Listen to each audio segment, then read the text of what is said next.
So, topic. So it's grade 4. Focus of grade 4 relates to anti-grappling. So, bottom line is, if you understand what extreme close quarters is, everyone understand that? Yeah. So, face to face. Your objective is to go from extreme close quarters back to close quarters. So you want to go from touching range to arm's length so that you can dominate, right? When you think of grappling, you think of sport. So you think of it in a kind of sporting term, anti-grappling. What we're really talking about when we say grappling is more of a, what Southknight, or one of my peers in the US, calls a fucked up tangle, where two bodies collide. There's nothing athletic about it. You're just pulling and stiff-arming and grabbing each other. You're striving to stifle each other's movement. Do you understand? So when I talk about context of anti-grappling, I'm not talking about sport. I'm talking about two fuckers meet, they clash, and then they go to the ground. So controlling these elements. If you are crashed down at extreme close quarters, your primary weapons are not available, not to their full capacity. In order for you to strike effectively, you need grounding, distance, and torque. You don't have this if you are at extreme close quarters. So your primary weapons, arm slap, hand fist, elbow, knee, etc., are not available to their full potential. Does that make sense? Yeah. In which case you have to use secondary tools. Secondary tools include striking, but now they are somewhat restricted. They include what's known as biting and gouging, which involves a lot more than just that, which is referred to as maiming. Then you have ballistic manipulation. This is when you take apart somebody's body and you move it beyond its natural range of motion extremely violently. This is ballistic manipulation. Use of the environment pays great dividends here. So corners, walls, edges, floors, you can be employed, right? And finally is weapons of opportunity. So that changes, depends where I'm teaching this program. So the manual you have now, this is the equivalent manual, but for the US. And of course it incorporates weapons, because their primary go-to is concealed carry or whatever else. For us in the UK, it relates to maybe something you have on you, personal carry, but more something that's a weapon of opportunity. So let's say two guys are rolling around on the ground outside a nightclub in an alley, and I happen to roll on half a brick. Guess what? You're going to fucking eat it. So that weapons of opportunity. So these are the tools that you're going to employ in order to hurt the subject, to create distance, so you can get up the ladder of force back to impact. Do you understand? That's your objective. If you go to the ground, you need to write this down. There are two priorities. One is control the subject so that you can hurt him. Control the subject so that you can access your tools or your weapons. So in order for me to strike you effectively, I have to control your position. I have to be able to hit you uninterrupted. I have to be able to gouge and bite you uninterrupted. I have to be able to access my weapon and use it uninterrupted. Which means, if you use the sporting context, position before submission, we are using position before destruction. Just change it for the street, right? I need to dominate the position before I can do my thing. Yeah? That's your first objective. Second objective, if you go to the ground, no order of priority, get back to your feet ASAP. Right? So you will come across these questions, you need to remember that. So if I say to you, what are the two key elements of anti-grappling for UC? You would say dominating to access my tools or employ striking, and get back to my feet as quickly as possible. Right. The whole focus of that manual that you've got, this manual, is all about secondary tools. So this is a supplement to this program. This is not a listing of the drills we're going to do. This is just a supplement. I suggest you devour this, because inside of this it gives you a deep understanding of secondary tools and where they belong. The objective of today is to get you to recognise all aspects of secondary tools and to get you totally familiar with their employment when you are at ECQ. ECQ to CQ, right?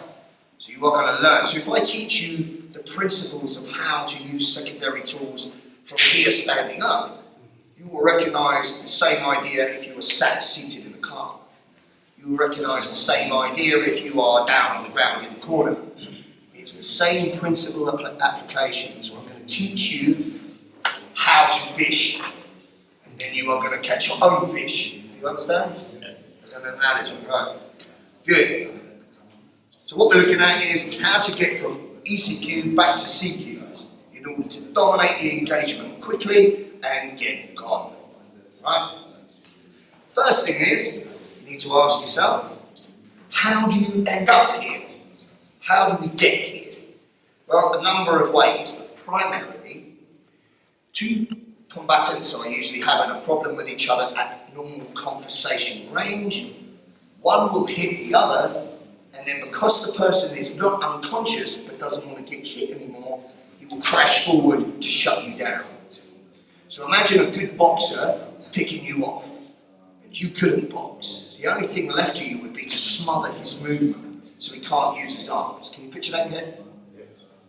So when you watch heavyweight boxing, which is not very interesting, but when you watch heavyweight boxing and they're slugging, they'll throw 2 or 3 punches and then they grab each other. And then the referee will come in and they'll go, break. Familiar with that? Well, they're not just holding on to each other because they're tired, they're holding on to each other because they don't want to get hit no more. And they're trying to clear the fucking head. Do you understand? So picture this, you're in a nightclub, this guy gives you a pre-threat cue, you preemptively strike him, he crashes into your body. This is how people go to the fucked up tangle. This usually happens when you're standing. If you do not control the range here, there'll be this stiff arm, death grip, fucking pulling, push, pull, and now you both end up on the ground. So some years ago, the Gracies said 95% of fights go to the ground. I don't believe that. I do not agree with that statement. If you dominate this clash, it should not go to the ground. If you have no fucking clue of what you're doing, well then yeah, there's a good likelihood it will go to the ground. Another way it can go to the ground is somebody hits you, you grab them, pull them out in desperation, and now you both fall. Or somebody pushes you, you fall over, and you grab them and pull them down. Primary way that you're seeing more and more in the last 10, 20 years is somebody will try and tackle you. They'll tackle you to take you down to get the ground and pound. Hence UFC monkey see, monkey do. Do you understand? So this is how you're going to go to the ground. What you can take from that is, how do we get to the ground? 2 bodies clash. What is your first priority? You've got to control that clash. So when a body hits you at velocity, the very first thing you've got to do before you can use any of these things, you've got to get base. You've got to base your structure. If somebody pushes you back and your shoulders go past your heels, you're going down. So you've got to base, leg back, pipe back, nose over toes. That's the first thing you've got to do. And from there, you want to capture part of the body. So if he smothered me and I've got base, I want to capture his head. I want to capture his head seamlessly, like a rat-eaten cling film. I don't want no holes, no gaps, because if he has any good knowledge of grappling, you make the tiniest gap, he will escape. So in order for you to be successful at this, you need to have a good understanding of the basics of grappling. So it's recommended to any student that you cross-train. So my first experience of grappling was judo. I went to judo when I was 12 years old and I was downgraded by the time I was 15. Judo for me was what was around at the time. I started with traditional karate, but then I went to judo. And then sometime after that, I experienced shoot wrestling, I experienced Greco-Roman, catch as catch can, some of the collegiate stuff, and I looked around and I took what I needed. But you need the basics of grappling. And so I'm going to give you an introduction to that, and I suggest you do further research for yourself. But get the idea, body clashes, get base, capture the head, now you can rip, tear, gouge, maim and strike. Do you understand? Objective, if you clash in a vertical fight. So what do I mean by vertical fight? Standing anti-grip clinch, standing fucked up down. You need to control it here. This is where it goes first. Unless the guy's tackled you, or he's knocked you down, it's going here. You want to control vertical stand-up grappling range. That's what you want to control. You do so by controlling the clash, getting base, capturing part of the body, and then striking, mutilating. That's basically what you're going to do. Right? Objective from this range, hurt him to create separation, so you can strike him and finish him. If the same situation goes to the ground, it's not complicated. You are either underneath or you're on top. There might be a transition where you are side to side, but one of you is dominant, one of you probably isn't. It's better for you if you are on top, but you can fight well from your back also. Four key reasons you do not want to go to the ground. 1, weapons. The person's carrying a weapon. First you will most likely know about it is when it's sticking in part of your anatomy. Right? Second, multiple assailants. He will have friends and they will be kicking your head like a coke can. Third, environment. It will not be like this. It will be uneven curb surfaces, broken glass, dog shit, nasty, unforgiving. And a more modern reason now that you do not want to go to the ground, we've added a 4th, experienced grappler. You do not want to go to the ground with an experienced grappler. He will tie you up like a fucking pencil. Which again leads to the reason why you should have a great knowledge of this game and a workable knowledge of their game. Do you understand? Right. What does give you the advantage is this. So, rules. Let's look at the rules in MMA. Right, go to that page.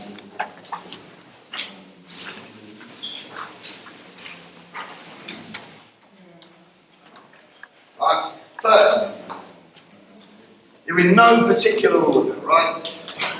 No environmental damage. So if you pick somebody up and slam them on the floor, or slam them into the cage, or crank their neck against the cage, you're probably going to get a warning.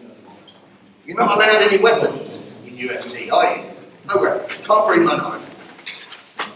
No wound aggravation. So I can't stab you and then stir the blade, can I? Not allowed. No multiple assailants. No deception. No profanity. No misplaced aggression. No spitting. No referee. No time limit. No eye attacks. No biting. No gouging. No groin attacks. No throat attacks. No brainstem attacks. No spinal attacks. No joint kicks or stomps. And no small joint manipulation. Do you understand what I mean by small joint manipulation? Take a little digit and snap it? Not allowed. Compare that to the street. None. Everything is valid. So the original terminology for Brazilian, vale tudo, meaning everything is valid, was not. The street's different, right? So we are going to get the upper hand by doing the shit that they don't do. If you come across somebody that does both well, good fucking luck. That's all I can say here. But if you look at the sport focus of a combat athlete, so look at the fight between Evander Holyfield and Tyson. When Tyson bit his ear, it doesn't compute.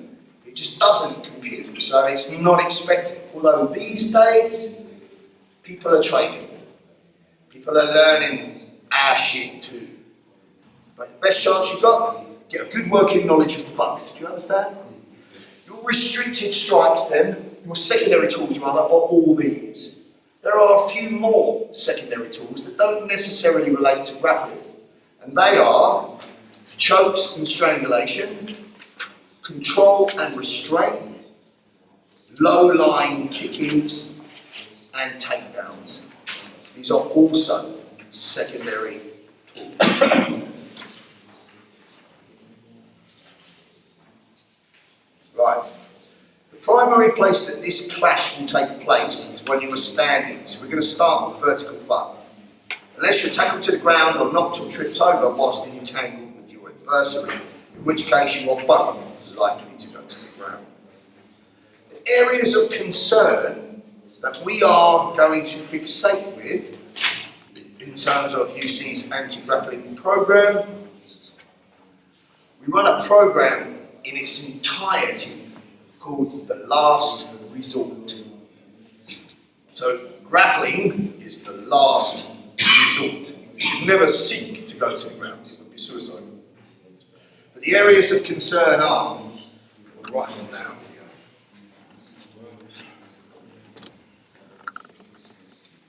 So,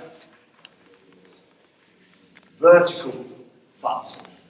Everyone understand what fuck means? Yeah. So fucked up tangle. If you're working with a corporate company or a National Health Service or some business, you would say fouled up tangle, to not use profanity purposely. Personally, I don't give a fuck, so but fucked up tangle, right? So what do I mean when I say horizontal fuck? On the ground. On the ground. Yeah. Right. Round fighting is next. Any idea what that is? You're fighting from the ground? Fighting from the ground, yes. So you've knocked me down and I took a knee, and you're still standing. I want to be able to fight from here. I'm in a seated position, you're standing over me. I need to be able to fight from there.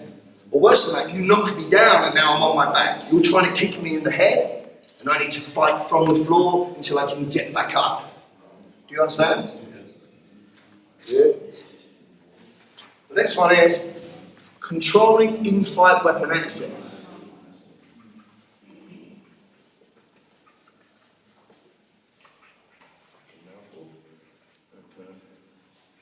Access. So this goes both ways.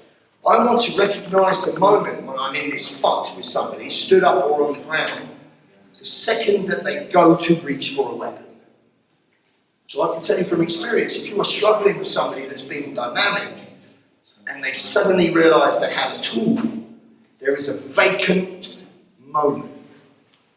There is a moment where everything is just still, and that's when they reach. You want to be able to recognise that moment. Right? So you want to be able to foul in-fight weapon access. I want to stop you from getting your weapon. The other side of this coin, which applies in countries where you can legally carry weapons, so US as an example, I want to be able to successfully access my weapon without you stopping me. So here we employ Southwark's timing rule. And Southwark's timing rule relates to there's a right time to try and access your weapon and there's a wrong time. So I'm going to show you this. You familiar with Southwark? Craig Douglas, yeah? Last one is counter MMA. So these days, everyone and their fucking sister are learning how to do something. There's a good chance that whoever you are facing has at least seen some UFC. So let me give you an example. I was at an MMA fights in Canada, watching the MMA fights. And there was two fat hillbillies there drinking.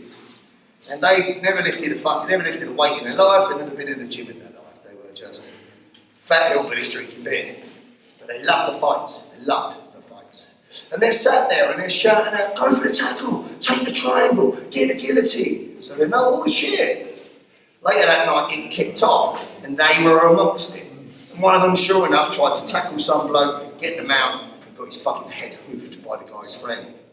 So monkey see, monkey do. Right? there's a good chance that you could come across somebody that thinks they know something. Then you have the fact that people are training. So I know a doorman in Leicester who got his legs took out from under him by a 16-year-old Asian kid who weighed less than 45 kilos. He just high kicked him in the fucking thigh and took him out, just put him down. So kids are learning, people are learning. If you are unlikely to ever have an experience with a professional MMA fighter. So all the pros that I've met, I've only met a few, humble, like most warriors, peaceful, gentle. The problem comes when you get the 22-year-old who's taking too many steroids, who's in amateur competition, and he's in love with his own fame. Now imagine meeting this guy in a nightclub where he's just found out that his girlfriend is seeing somebody else. And he's pissed off, he's angry, he's fucking and now you accidentally bump him. Well, now you're going to get a problem with him. And he's going to do what he does. So is it useful if you know his game? If you do what you do, where you have good awareness, you keep situational control, the second that you recognise this is going to happen, you take him off the fucking planet. It doesn't matter what level of MMA his skill is. He never got a chance to show you. But if you falter, if you wait, if you are indecisive, if your first shot doesn't do the job, he will do his thing. And this is where you need to do this thing as a last resort. Does that make sense? Good. Right. So, vertical stand-up, horizontal, ground fighting, controlling and fight weapon access and counter MMA. One factor that you could add to that as a priority would be getting back to your feet. But that's part of that, isn't it? You understand that that's a priority. Right. We're going to start shortly. I just want to give you this information.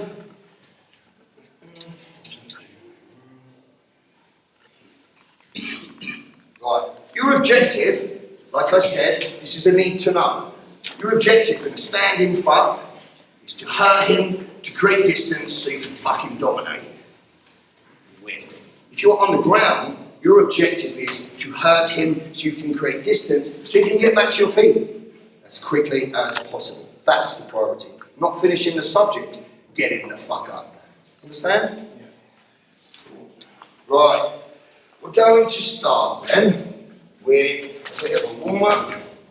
So here for your notes, you can take notes of this. Principles, anti-grappling vertical. Hurt him with secondary tools. Make distance for primary weapons.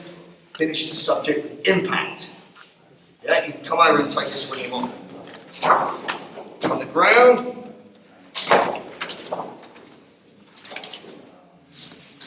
Hurt him with secondary tools. Make distance with primary weapons. Finish the subject with impact as you fucking get up. Okay. So this is what we're doing. This training, from a teaching perspective, requires minimum kit. Minimum. Because you can do the crux of this just with your partner. What's recommended, of course, is that you implement impact inside the structures. This is where PADCOM comes in. Right? In fact, the idea for PADCOM was probably subconsciously spawned from us feeding pads whilst we were anti-grappling. So now we're manipulating the subject and then he's feeding the target, which is what the essence of PADCOM is. Familiar? Right, so we need pads, that's what we need. If you want to amp it right up, full face headgear, groin guard, MMA gloves. That's all you'll need. But beyond that, you really don't need too much kit. So it's quite efficient for that. I can remember one time turning up to a place for a seminar, and they had no kit, nothing, not a fucking thing. Thought I'd bring it all, practically, which was weird because they only gave me a cabin bag for the plane. So, we did anti-grappling. We changed the fucking program. We're going to start, right, with 3 warm-up drills. Basically, inside of these warm-up drills, you may be familiar, you may not be. Ilya's totally familiar, somebody else might not be. We are going to work what we call bullying. So bullying each other, pulling each other around for dominance. What this is designed to do is to help you find base, help you find your balance, So when somebody pulls you off the axis of balance, you need to re-establish balance, right? The act of doing that is proprioception. You are learning to kinesthetically tune in with your body so that each body part understands where it belongs in relation to the movement of the other. Right? And that happens inside the fight dynamic. That only comes through time. So once you develop the ability to balance yourself, no matter where your body's put, you are developing tactile awareness, kinesthetic awareness. Very important for grappling and anti-grappling. Right? What you're also getting familiar with is getting manhandled. You're getting familiar with what it feels like to get pulled and pushed and shoved into things. That will desensitize you and your students to contact. Many people that come to you for the first time, particularly if they're the sort that's never done anything in their life, they've worked in IT, they've never even had a row with their wife, they've probably never been grabbed. So getting grabbed and pulled and pushed is very useful. It's also making you familiar with manhandling somebody else.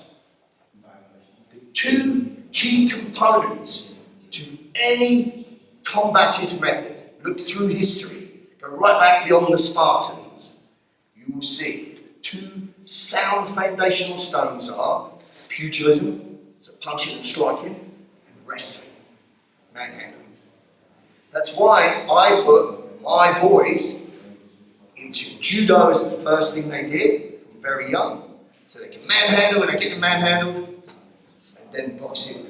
So they learn how to hit and they learn how to take a shot. If you have these two foundational stones, you are combative. That's why the person that cross-trains and has athletic base will be superior. Yeah? At some point, I plan on bringing over the team I have from the Czech Republic. All of these guys have been in UC for more than 10 years, and they all have athletic base. They all grapple, they all wrestle, they all box. And you can see the difference. If you want to get better, cross-train. If your body mechanics suck, go and work with a boxer. Yes? Good. The reason Raf is so fucking good at the physical is because he's a pro boxer. It's the perfect clay for me. Do you understand? Whereas somebody new to this, who's never done anything before, will have to relearn this. So boxing mechanics are useful. Okay. So you're going to start with bullying, and then pummeling, and then a drill called the Thai swim drill. So I want you to definitely stay hydrated today, because there's a lot of activity, and I want you to nurse your injuries, take it easy. What you must throw outside the door is ego. No fucking ego. Got it? There's no my dick's bigger than your dick. That doesn't belong here. This is a place for learning. Yeah? So don't try and assert dominance. Remember, if you are excessive with your contact, it's my turn next. Yeah? To respect each other. Yeah? Right. Keep my head up, I want to come it to slightly facing him. Okay? Not here. Because if his head's tucked and I'm here, look how open I am to the headbutt. Just by literally tucking my head forward, it negates that. Okay? Did you all understand what you're doing? Yeah. Right, cool, let's go. So basically what you're going to do is just going to get this like 50-50 sort of tie clinch. Okay, so we're both in the same position here. All we're going to do is just lightly pull on the neck. Okay, so it's warming up the neck muscles. So slightly pulling on the neck, but at the same time, we're just moving about. Okay, not trying to yank his head off, just literally pulling. Then we might swap and do the other side. Okay, just get a nice and warmed up. Okay, but it's good habit even when you're doing this sort of stuff to make sure that you tuck your head. Okay, so I'm all about trying to install good habits. Okay, you don't want to install bad habits. So I don't want to be up like this when I'm bullying. Okay, in grappling they do like keeping their head up, and that's because they don't need to concern themselves with headbutts. Okay, so even if I do want to keep my head up, I want to come it to slightly facing him. Okay, not here. Because if his head's tucked and I'm here, look how open I am to the headbutt. But just by literally tucking my head forward, it negates that. Okay, did you all understand what you're doing? Yeah. Right, cool. Let's go.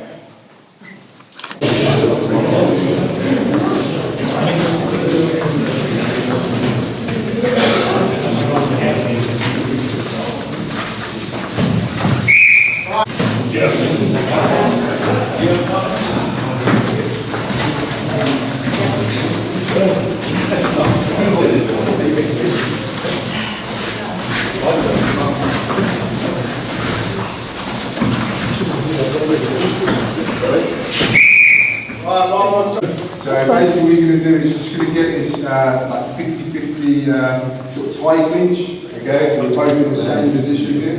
All we're going to do is just lightly pull on the neck, okay, so it's warming up the neck muscles, so slightly pulling on the neck.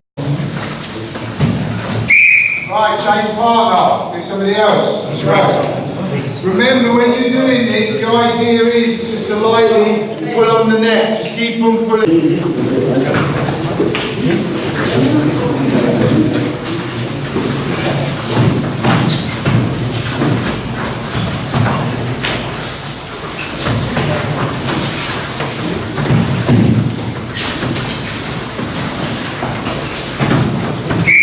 Obviously the same, but a lot more combative, okay? So the tie clinch is where I just put both of my hands on top of his head, okay? I want to make sure that my hands are at the top of his head, not the back of his neck. Because if my hands are on the back of his neck and he just picks his head up, so he picks his head up, I will not be able to pull him down. Where I want to create leverage to pull him down, okay? Using my elbows into his chest, and I'm making sure that I'm closing this gap, okay? Because if I don't close this gap and I pull him down, I'll just bring his head out. Where if I close this gap, I'll capture his head. Okay, so we talked about capturing the head. This is one way to capture the head. This is the position that I want you to take. Now the drill is, if he takes this position, okay, is I want to trap one arm, and this arm swims in, okay? It swims in and through, and I want to get my shoulder through. Then I grab the back of his head, the other arm swims in, and I grab both hands on the head, and I pull it forward, okay? It's really important, this is what I was saying about creating good habits. The way I was taught with my Thai coach was to always trap the arm, okay? And the reason I want to trap the arm is because if I don't trap the arm, yeah, and I'm just here, he can hit me with this arm, okay? But by trapping this, he can't hit me with this one, okay, because I've got cover, okay? And he can't hit me with this one because I'm holding it. Where if I'm here, and I'm trying to get this in, he'll just elbow me. Okay, so make sure that you trap one arm and with the other arm you come in, get your shoulder in, come down, pull him in. Okay, then he'll do the same. In and move. Okay, so that's another good thing. Once you do this, move. It's the same thing. You want to make sure that you're moving as you're doing this. Okay? Right, you all understand what you're doing? Yeah. Right, let's go. Right, change partner. Get somebody else. That's right. Remember when you're doing this, the idea is just to lightly pull on the neck. Just keep on pulling on the neck, okay? Right, let's go.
As we're doing this, we should ideally be looking around rather than looking at him. I don't need to see him, I have hold of him, okay? So start putting this element in as well. But understand you need to go light with this, okay? Because if I don't go light and I hold him, he won't be able to snake through, okay? It's a strength thing. There's lots of other things he could do, but he will not be able to snake through. Because if I hold him here, just snake through, yeah, he's not going to be able to snake through. Okay, so this is why you need to be sort of a little bit lighter. Okay? Right, so find somebody new, let's go. We're going to do two.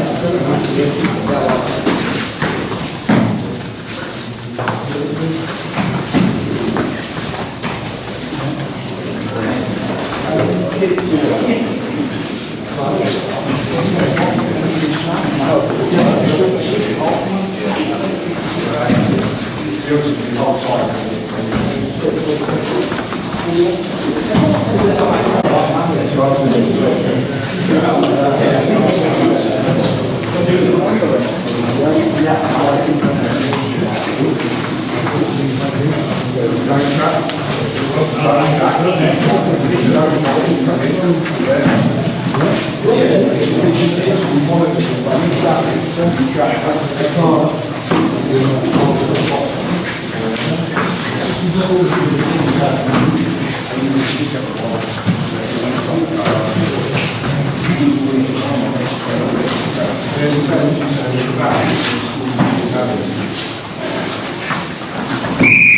Good, right. I have hold of him, okay? So start putting this element in as well. But understand you need to go light with this, okay? Because if I don't go light and I hold him, he won't be able to snake through, okay? It's a strength thing. There's lots of other things he could do, but he will not be able to snake through. Because if I hold him here, just snake through, okay? It's not going to be able to snake through, okay? So this is why you need to be sort of a little bit lighter, okay? Right, let's find somebody new, let's go. We're going to do 2 more times, then we'll add in the last drill.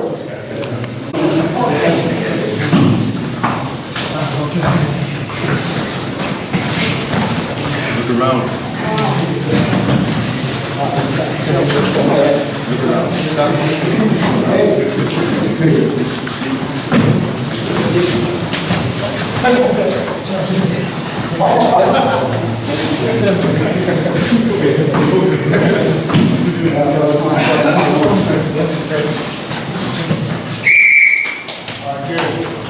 Basically relates to anything where we're in the same position, okay? So this is a 50-50, okay? Because we both have the same attacking capabilities.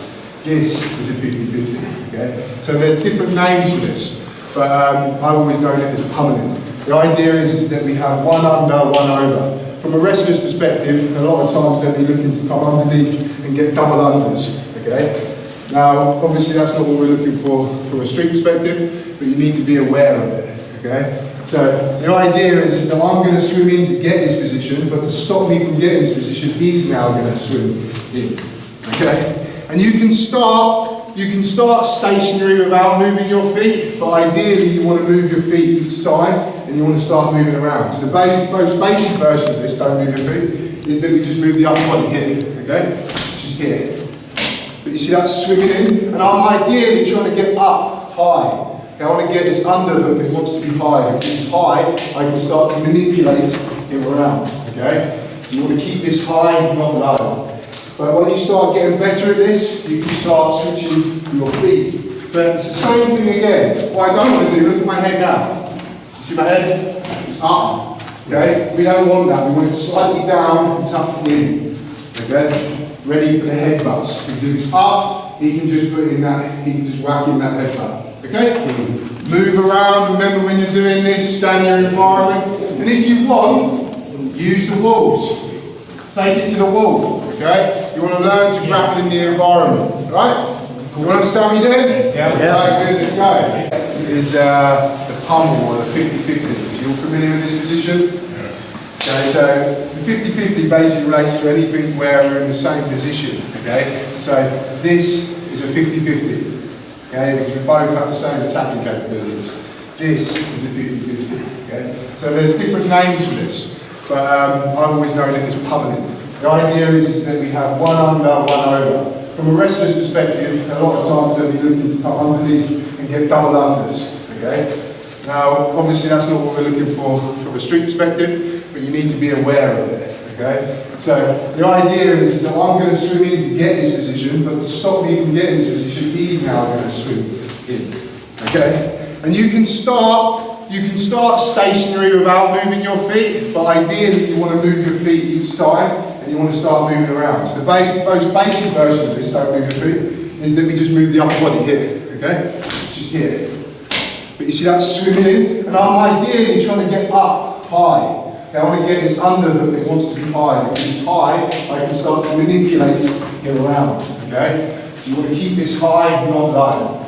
But when you start getting better at this, you can start switching your feet. But it's the same thing again. What I don't want to do, look at my head now. You see my head? It's up. Okay? We don't want that. We want it slightly down and tucked in.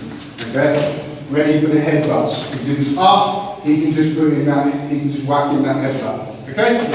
Move around, remember when you're doing this, scan your environment. And if you want, use the walls. Take it to the wall. Okay? You want to learn to grapple in the environment. Right? You want to understand what you're doing? Yeah. Right, good, let's go.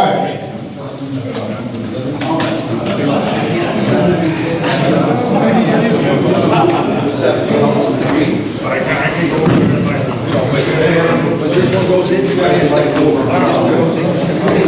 One circle.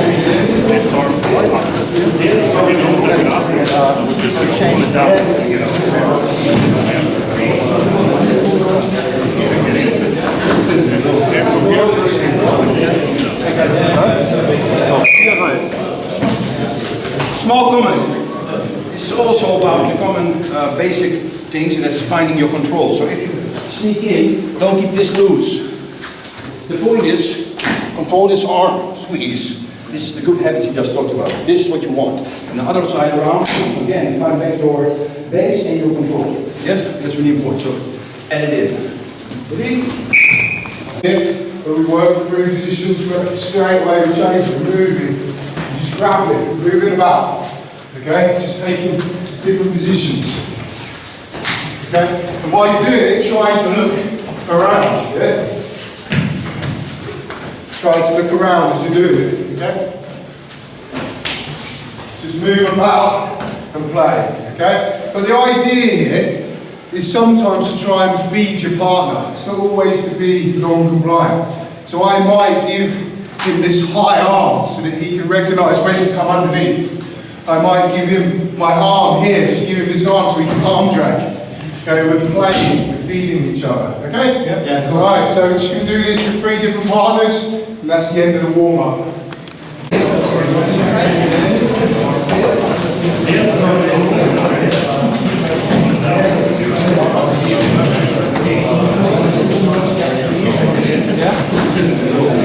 The head part protection. Yeah. Take the head part. Yeah. Keep on forward, nose over toes.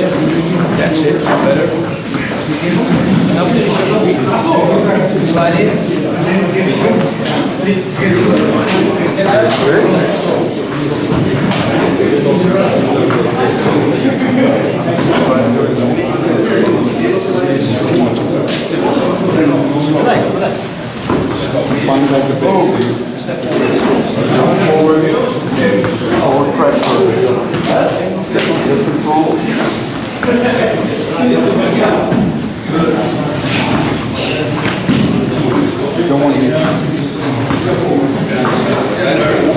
Work on the position of the legs. Find a new partner. Right, what we're going to do now is we're just going to just have a little play. Okay? So you can work through these positions, you can work through any other positions that you want, but the idea is on play. It's not a competition. Okay? It's still just a warm-up. We're not adding any striking in, but we might work through positions here, where we work through positions, but straight away we're changing, we're moving, we're just grappling, moving about. Okay? Just taking different positions. Okay? And while you're doing it, trying to look around. Yeah? Trying to look around as you're doing it. Okay? Just move about and play. Okay? But the idea here is sometimes to try and feed your partner. It's not always to be non-compliant. So I might give him this high arm so that he can recognise when to come underneath. I might give him my arm here, just give him this arm so he can arm drag. Okay, we're playing, we're feeding each other. Okay? Yeah. Alright, so we're just going to do this with 3 different partners, and that's the end of the warm-up. Mix all around. Leave this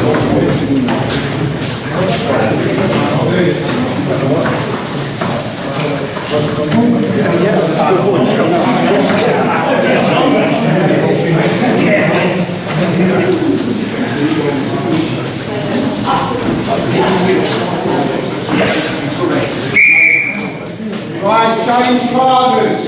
Me and Christoph are going to be walking around the room with a boxing glove on. Okay?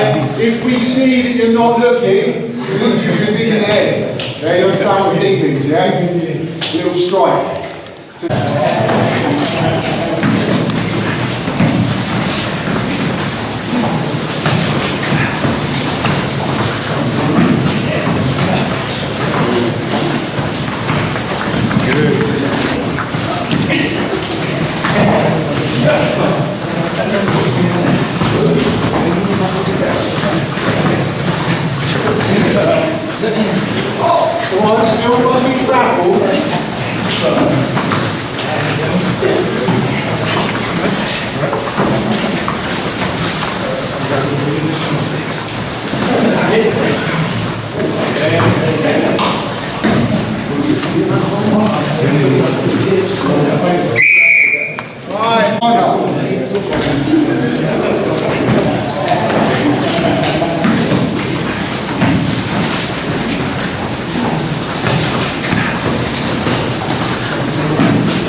Go on, still fucking grapple.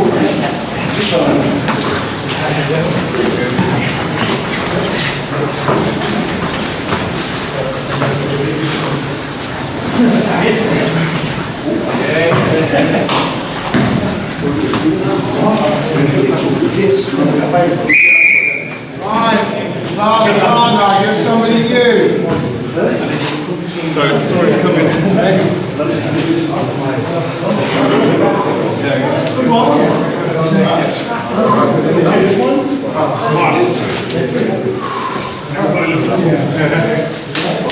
Let's go, off you go.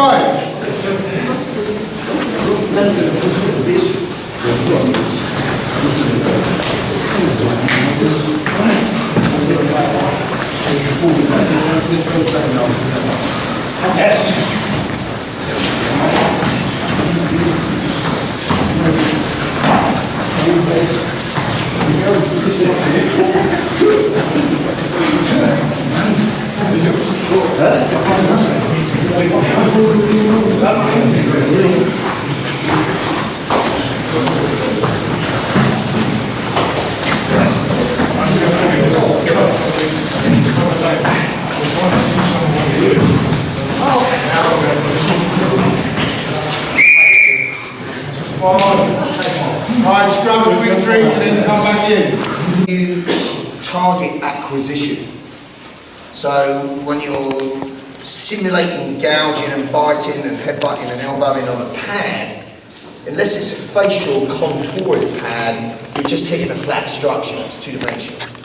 So if you can work the same idea on a human face, you know, it's much better. Best piece of training kit you have is a human head, really, but you know, you've got to be careful with them because they break. So, one drill that we're going to do will involve contact. The problem with anti-grappling is this. When you practice anti-grappling, it's up close and personal. You understand? Up close and personal with somebody that you don't know is not always pleasant. So certain things need to be involved. It's advisable. Personal hygiene is adhered to at all times, particularly when you train. You know, the worst thing you want to do is fucking grappling with somebody that's got fucking BO or fucking halitosis or something like that. So take care of yourself. Make sure your nails are cut short, clean. Wash your hands, use sanitizer, because we're going to be doing quite invasive kind of things. You know, so if I grab hold of your head and simulate gouging, ripping, tearing and biting, we're pretty close. We're not swapping bodily fluids, but we're close. And to be honest, the only people that I want to be close like that to are the people that I'm interviewing. So be aware that not everybody's bag is grappling. If you get somebody that doesn't like to be touched, you know, woman maybe, then you know there's an issue there you need to adhere to. When we work this kind of drill today, we are going to just do a stand-up sort of myriad of wrestling. So all the drills you've just done with him will be thrown into a mix of hybrid. I'm just going to pull and push and move, right? Your objective is capture the head, find the eye. When you gouge an eye, you're using your thumb tip. And I recommend that you drive your thumb tip all the way in to at least the first digit of the knuckle. And then you would rip it across with body weight drop, right across the cornea. That's the way you would gouge. If you gouge this way in training, you will run out of partners very quickly. So you have to do something different. And the something different you're going to do is going to be thumb prints, not tips. Thumb prints, and you're going to wipe the eyebrow. Wipe the eyebrow, simulate a gouge, yes? You might put pressure on the eye if the person doesn't respond, but you're not gouging the eye, clear?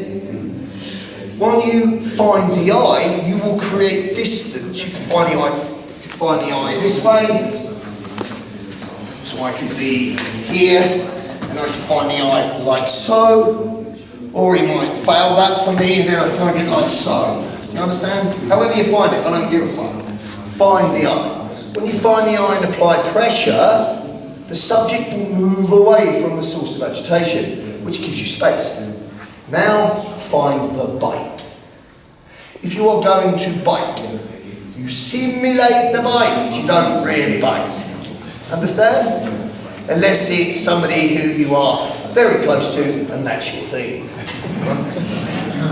If you're going to bite on the high line, which you will be in this drill, soft tissue targets. So for the bite, you want your eye teeth, your cutting teeth, your incisor teeth, not your flat, herbivorous teeth at the back. Your flat teeth are for grinding vegetables, your eye teeth sharp of cutting meat.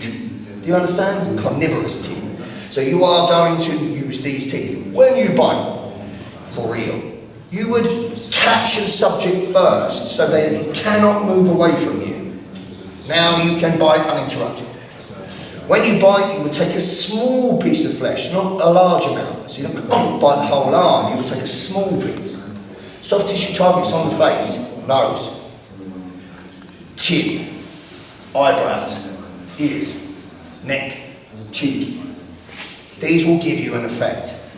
The objective of biting is to create distance. It's a last resort tactic because it's disgusting, right?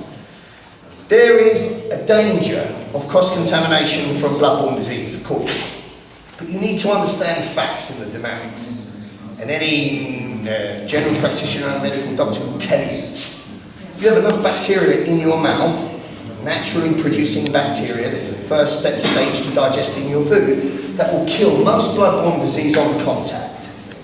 So it's unlikely that you will transmit. The problem arises if you have an open wound in your mouth and there's cross-contamination from blood now. So if you had an ulcer, or previously in a bite you were smacked in the mouth and your teeth and it's bleeding in your cheek, now there's a risk. So there's a risk and you need to know. Bloodborne disease, HIV, hepatitis, etc., etc. But it's only an act of desperation that you would employ biting. But if you're going to teach biting, it's your responsibility to give all the facts. Do you understand? Right. When you bite, you would clamp down, bite, and you would be guttural. Anyone that understands dogs will tell you it's not necessarily the power per square inch of the jaw pressure of the dog that creates the damage, it's the ragging of the head that creates the damage. You want to rag your head. And you want to be fucking guttural. Really, here's when you bite. Because it will send that primal trigger of fear into him. All the fucker wants now is his mother's womb. So biting is useful. This drill we're going to do is stand up, moving around, finding like simulate the bite. When you simulate the bite, there'll be distance. Now you are attached to arm's length, which is ideal. Finish with striking. So the objective is to go from ECQ to CQ, so you can dominate. And you alternate. I go, you go. I go, you go. And it should be a soft flow, like chisa. It's not lots of hard energy. It's soft. It's yielding. If you push me, I yield and pull. If you pull me, I yield and push. I'm using your energy. Yes? It's the developed field. We're going to do a drill like this. The point is, it's personal. It's in your face. It's up close. When you practice gouging or maiming or something like this in class, it's recommended that you use surgical gloves, keep a box, nail sharp, and also some sanitizer. Yeah? But I have to mention it to you now because it's invasive. The only other thing, so think about Dimitri's shredder. All drills in the shredder are somebody's hands on your face. You don't know if they've just had a shit and haven't wiped around, you don't know anything. So hygiene, make sure, yes? Any questions on that? When we do counter offence, somebody tell me what counter offence is. Responding to an action. Responding to an action? Yeah, it's a response. Reacting. Action is better than reaction, yeah? Always. So if you are reacting, that means somebody's doing something to you, trying to dominate you, and you have to deal with that before you can do your thing. You know, you could lose. So counter-offence is not the ideal, but if you've ended up at anti-grappling range, you are counter-offending. It's very important when you teach any skill at all. You start it from, what's the very first thing I could do? Right up through to the last thing I could possibly do. So for example, if somebody was to drop levels and shoot to tackle me, and I picked up on the pre-threat cue early, bearing in mind, it's not going to be 3 feet like the cage, it's going to be from here. You just drop levels and move. If you've tunnel vision, it just disappears. So the first awareness that you'll get about being tackled is tactile, when he's got you and he's lifting up your legs. But if you pick up the cue early, what is the first thing you can do? You could just move your body like a bullfighter and drag him out of the way. What Jamie calls to fuck him off, which is something you're going to do now, right? That's the first thing I can do. If I miss that, the next thing I can do is sprawl, which we know. If I sprawl successfully and stay on my feet, I can finish this on my feet. But if I miss that, you get a leg, I'm going down. In which case I'm going to hurt you straight away, reverse position and then dominate. So start all of your counter offence, not just in anti-grappling, but in anything. What's the very first thing I can do? Right through to the last thing I can do. So example, I was in the US teaching, it's a Q&A, question and answer thing at the end. Guy came up to me and said, what are you doing if somebody grabs you in a rear headlock these days? What is your response? It's a side headlock. So I said, oh wait, he walks up to you and grabs you in the side headlock? Yeah, he comes forward and he grabs you in the side headlock. So you see him coming? Yes, I see him coming. Okay, let's do it. He walks towards me, bam, just hits him. He's like, you didn't let me do it. Oh, of course I didn't let you do it. I fucking saw you coming. Why the fuck would I let you do it? Are you talking about I was asleep and you manifested round my neck like Star Trek? Is that what you mean? Well, now I do this. But the earliest cue is when we want to operate. You don't want to wait till somebody throws that big right hand. You want to fucking hit them when they twitch. Do you understand? We're going to do all of our counter-offence in an anti-grappling perspective like that. As Lee said, we want to deal with this at the earliest opportunity. Okay, so the way this came about for me was I was always training to sprawl. So when he comes to tackle me, I'd always sprawl, which is an okay position to be on, but it means I'm still on the floor. Okay. One of my students, I tried to do it with my students, just move that fucking way, and I thought that's a better option. So now I'm training that in the majority of what I do, okay? So what's going to happen is you need to first make sure that when you do this drill that you have space, okay? Because you're all going to be fucking getting chucked into each other.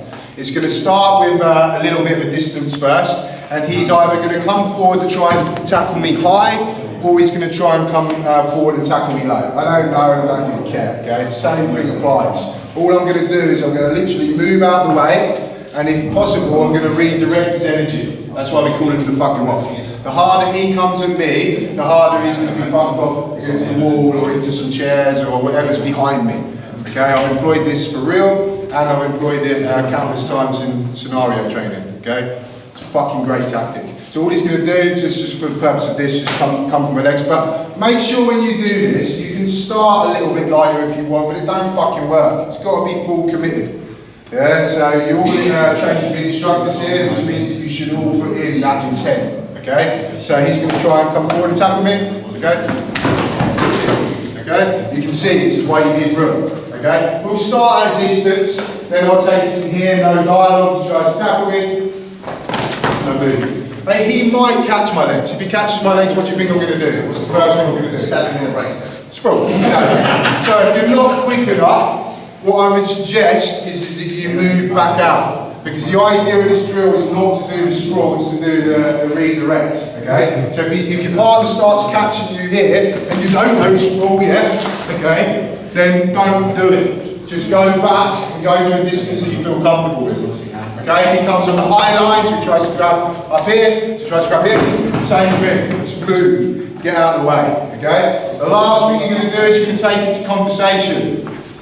So you'll be talking to me, just come in for the tackle when you talk to me later. So talk to me. How you doing, man? I'm alright, what's your problem? What's your fucking stay away. Like that, okay? You get what you're doing? Yeah. Right, get with a partner, let's work this.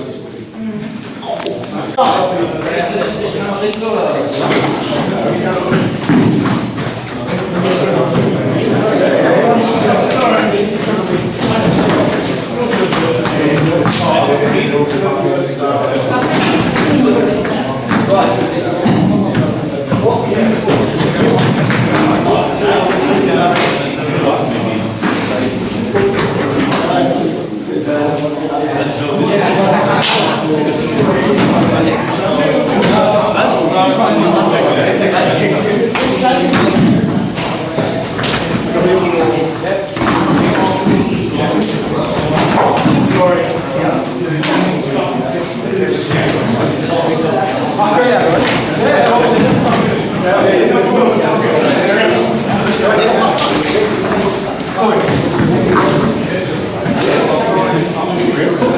said 90.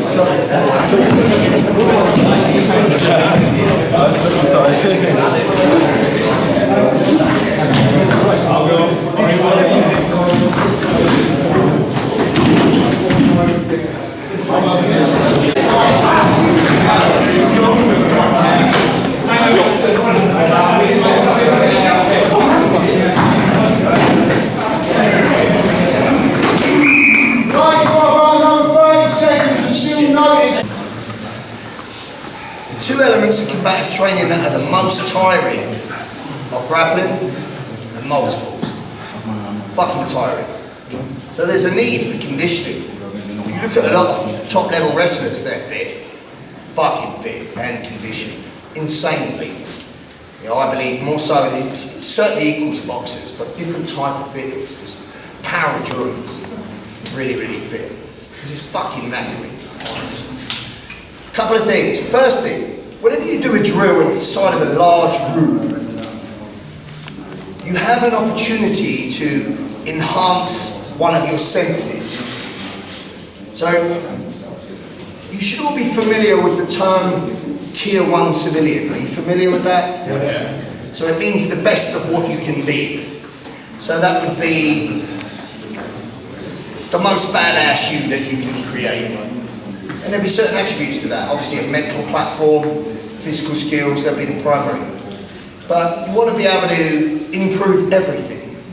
So if I can sharpen my tactile sensitivity by feel, that means when I dominate you, I can free my vision to look elsewhere. I don't need to fixate on you because I feel you. This will be one example. If you have Tier 1 level senses, I do not need to look at you. I can deal with you and look for your friend. Another example would be you have visual acuity that's higher than most. So you work peripheral scope, your peripheral scope is wider than the average person, which means when adrenaline hits your body and you tunnel vision, instead of tunneling here, you could tunnel here. So you could still pick up secondary cues, pre-threat cues. When you do a drill like this where you're bullying around with people and people are doing the same thing, this is a really good opportunity to develop this. If you focus just on what you're doing and fixate, there's a good chance, as some of you did, that you will bump into each other. But if you use your peripheral vision as you move, you will gain a fast understanding of the spatial relationship between you and others around you.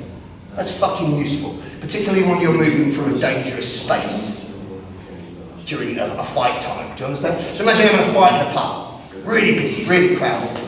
And you have a fight with one guy and you're dominating. But as you step back, you knock a table of drinks over where 5 other people are sat. Now you've got a problem with 5 people. I've seen this in the nightclub. Simply because the person was tunnel vision and fixating. So strive, when you are doing any type of drill like this, particularly the next one we're doing, recognise where people are in your peripheral scope. You do not have to identify in an ocular sense, you just need to pick them up. Does that make sense? And stay like tactile on your feet, obviously, because you've got no obstructions here. There would be obstructions. You don't want to fall into things or trip over things. You want to recognise things that you could use to your advantage, etc.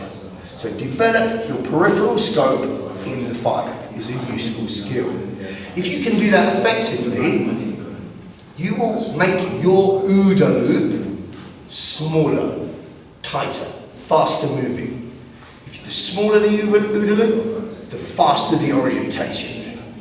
The objective is that your orientation is quicker than the other guys. So if he has a normal OODA loop this size and yours is this size, you're already acting before he's even seen it. That's the difference between high level trained and untrained. That's Tier 1. Do you understand? And that's where everything should lead. Make sense? Right.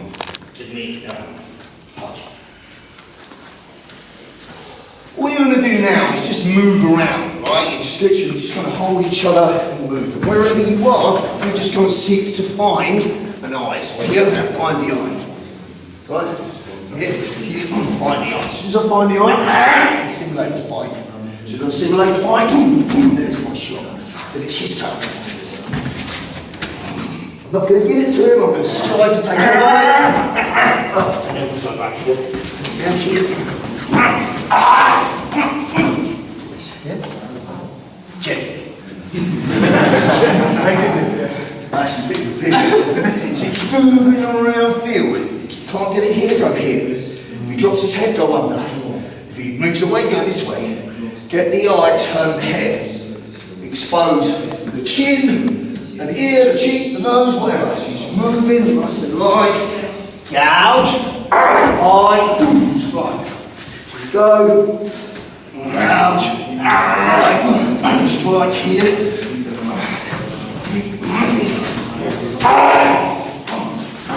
Here. Play it. I go, you go, I go, you go. Stay on your feet. Yes? So here is where you use your thumb print, not your nail. Alright? Yep. Go. So Leo just made a good point on hair. If you're working in the bald section, it's not an option. Here. If you're working in the longer haired section, it is an option. Grabbing the hair is a handle for attachment. It allows you to control the hair. But people are resilient. Putting the hair doesn't work as well as you think it works. Best way to pull the hair, it's too short, will be to get a seizure grip. Just slap into it, get deep and pull the roots outward or upward against the hair. Don't think it's going to work like that. I could pull that all day, it'd be fine. It would be better to pull this way and then back. You understand? Pull against the roots. Hair can be useful. It's just a handle. Off you go.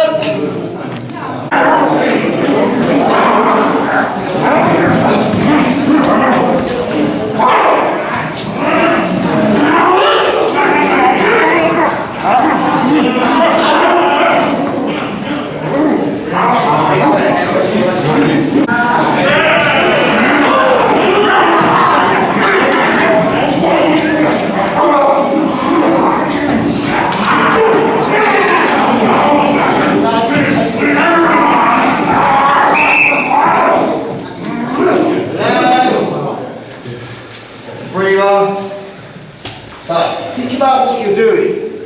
Rather than just grab and pull and tug, target. As soon as I find the eye this way, and I press that way, head's likely to go back. Which exposes the chin and the throat. If he fails that and I reach around and I take the eye with the contours of my finger this way, I'm likely to turn the head, exposing this side of his face.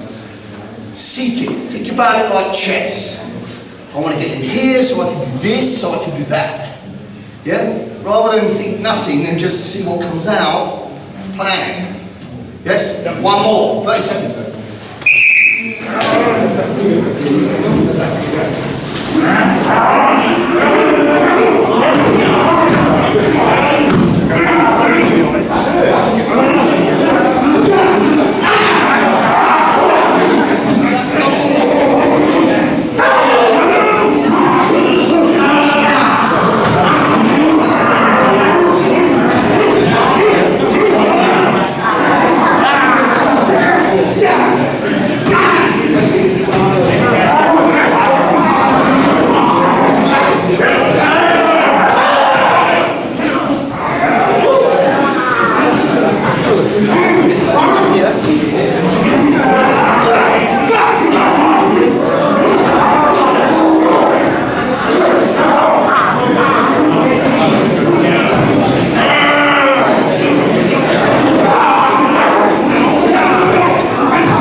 So you see the way this is up close and in your face and personal? You see that?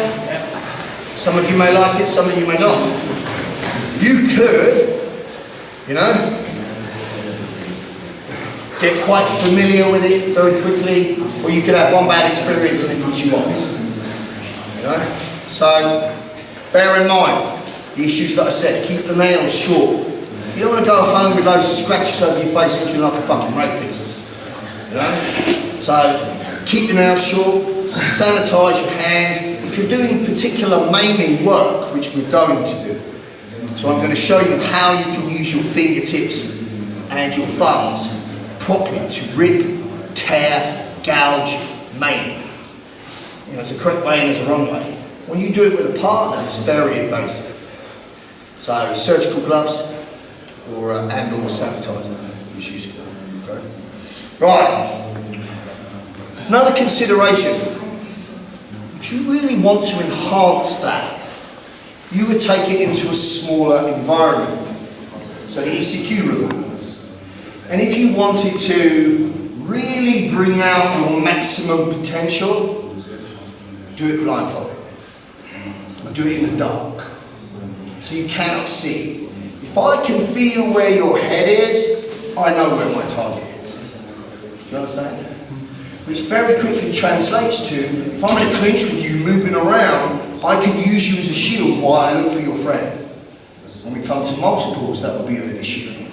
So the way I've built this structure is so by the time you get to the multiple assailants grade 5 material, you should have good tactile understanding.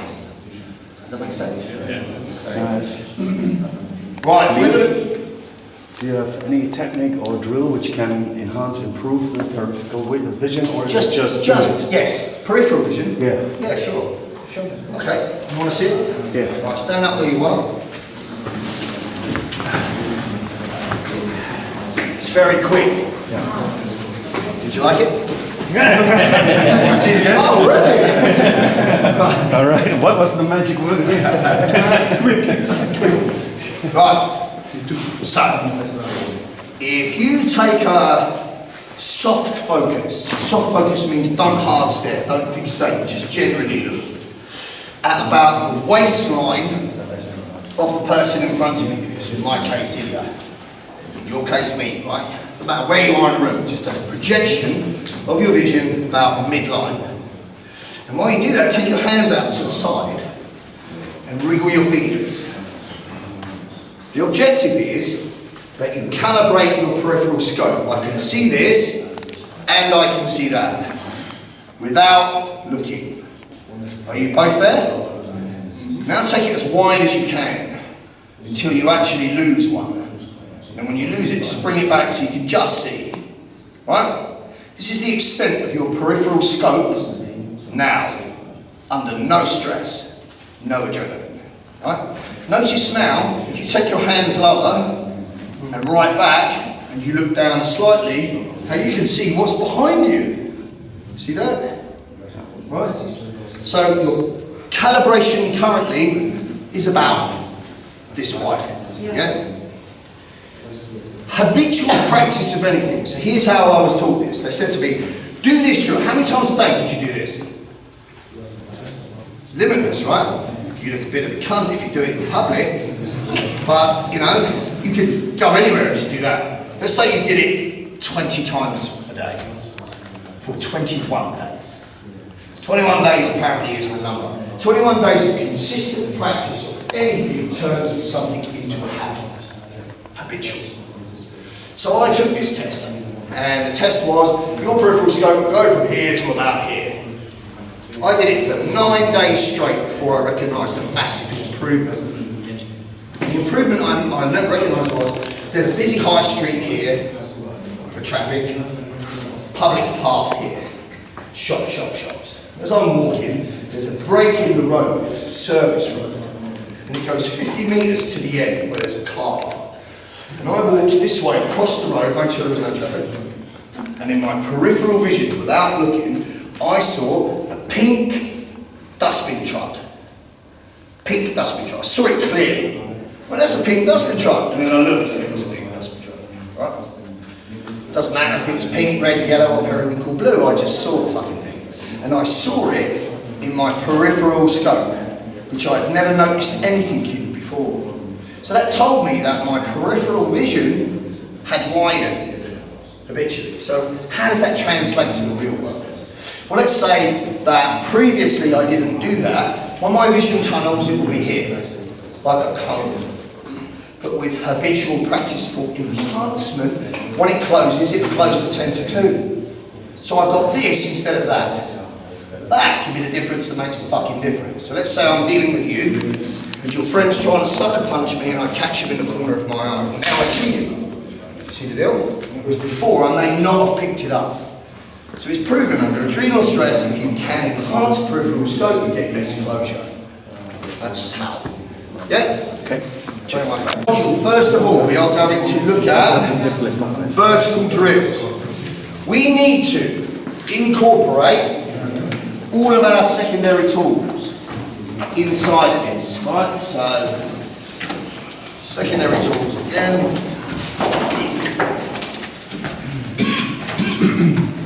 Secondary tools of concern here. Restricted striking. You can still strike, but it's not the best. Biting and gouging, this is maiming. So biting and gouging is also raking, ripping, tearing, seizing, pulling, shredding, taking small digits and snapping them. Maiming is the art of ripping, tearing and breaking shit. That's what it's about, right? And its objective is to create tissue trauma, damage and pain. The objective of that is to make the person recoil from you. So you have distance to get to impact. If there was impact, you wouldn't bite them, you just fucking hit them. But there's no distance. Probable effects of maiming. People these days are fucking resilient, highly pain tolerant, so don't expect a brilliant result. If you do not capture the body, do you understand what I mean by capture? So as an example, if I grabbed hold of him half-heartedly and then bit him, as you pull away, angry, and he was like, fucking biting, are we? So now I've just escalated the violence. Now he's really angry. So a good example of that is watch the old bare-knuckle pikey boxers, where they have the illegal fights in the car park. You watch them, they're not very well trained, and you watch them. And when one's losing, usually the other one will try and bite, or do something nasty. And then everybody's going crazy. You bit the fucking bastard, right? And it makes the other guy angrier. It's not how you want to use biting. You want to be able to literally capture him so that he cannot get away from you. And now when you bite, you send that primal fear into him. So it's that, it goes beyond anger to fear. Primal fear. Shit, I'm going to lose a body part. That's what you want to create from it. But the only way you create that is if you capture him so he does not escape. Because if you give so much as 1 millimetre gap to a good BJJ player, he'll slip out and take you back. So you have to know their game too. Does that make sense? Yeah? Right. We're going to look at a series of drills then that will incorporate this vertical structure and implement all of these secondary tools. Primarily, restricted striking, biting and gouging, ballistic manipulation, and use of the environment. Weapons will come into it. We're going to focus on these first. Okay? You're going to work in two ways. You're going to work with a partner, then partner and pad. Understand? Alright, first drill, what we need to do is clear the walls. We need the walls clear. You need wall space. Can we do that now? Instructor points. So, one instructor point would be finding ways to be very conservative with your training time, particularly when you're teaching a class. So if you're teaching an hour and a quarter class, average, you want to pack as much into that class as you can. So certain strategies you can employ. Obviously paired up partner work works well, but if you have an odd person, you would make it 3. Now there's a time lag. One good structure or tactic that you can employ to get repetitions done quickly is I go, you go. I go, you go. So this principle comes from weight training. You know, I do a set of presses. My rest time is your set. Your rest time then is my set. And we carry on and on. So I go in. Here I'm going to employ. Here I'm going to employ secondary tools. I want you to identify them. Okay? I'm just going to do a partner drill. So I'm tactile. I'm using contact, but I'm not taking the piss. Two things you should have a groin guard on, and really a gum shoe, ideally. Yeah? Hang on, go on. I think it's start.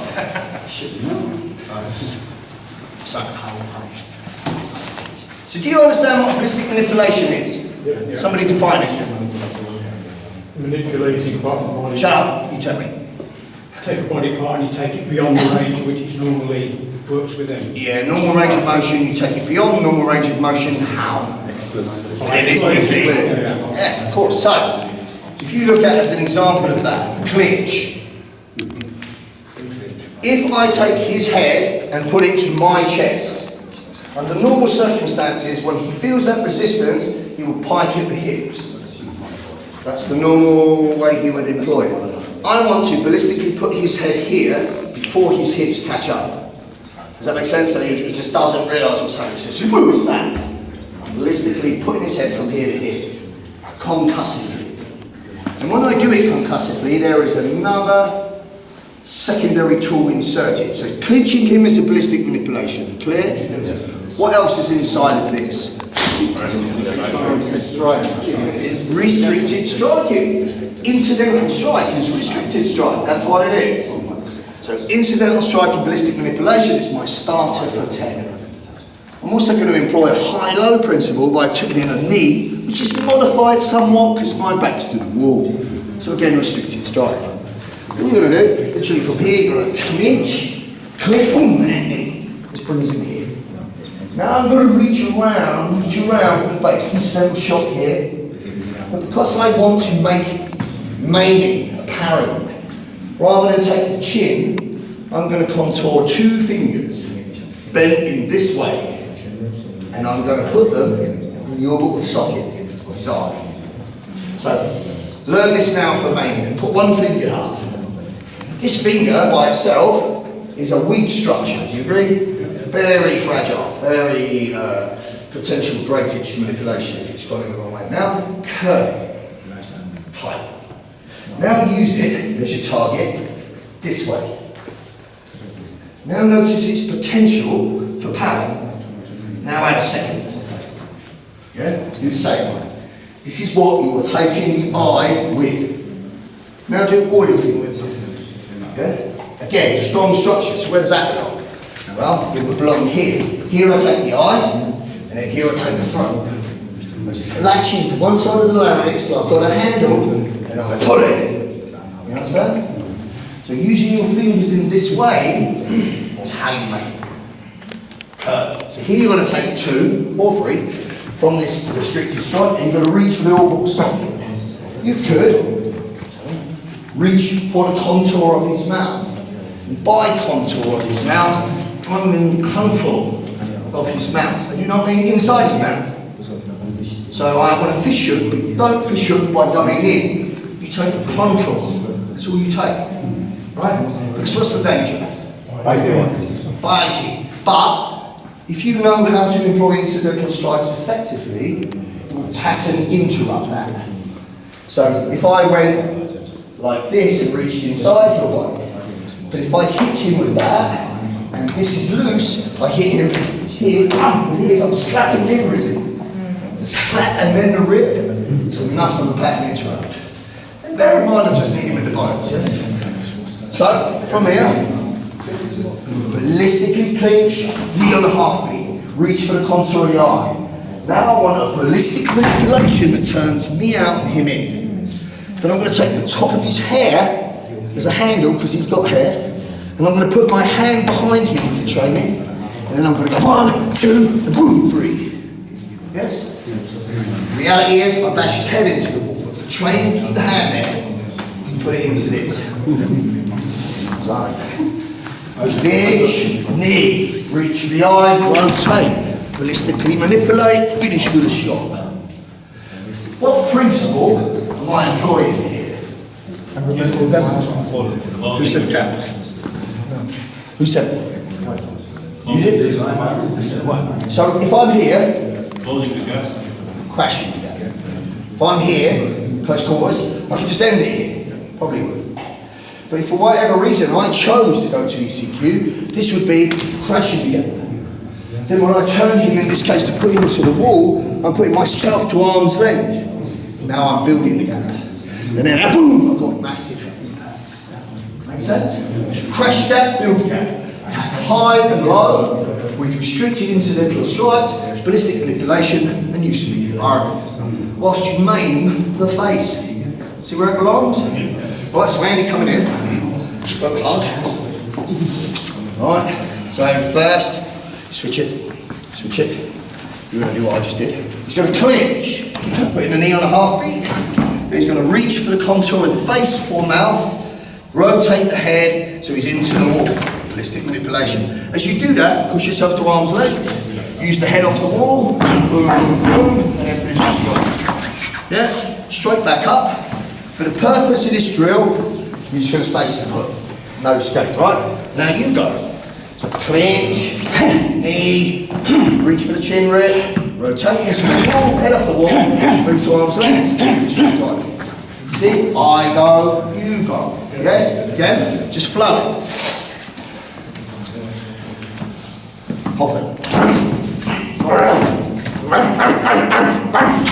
Good. Back up.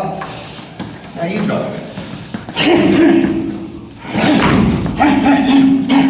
Good. Perfect. Understand?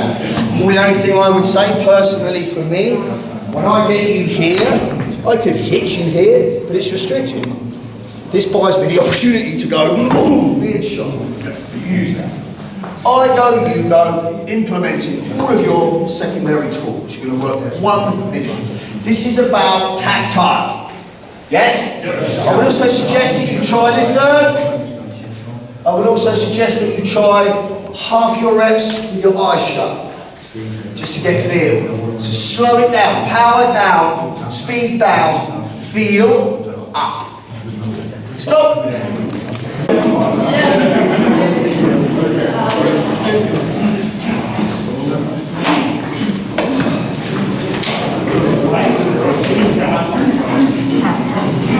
Okay, start from the top.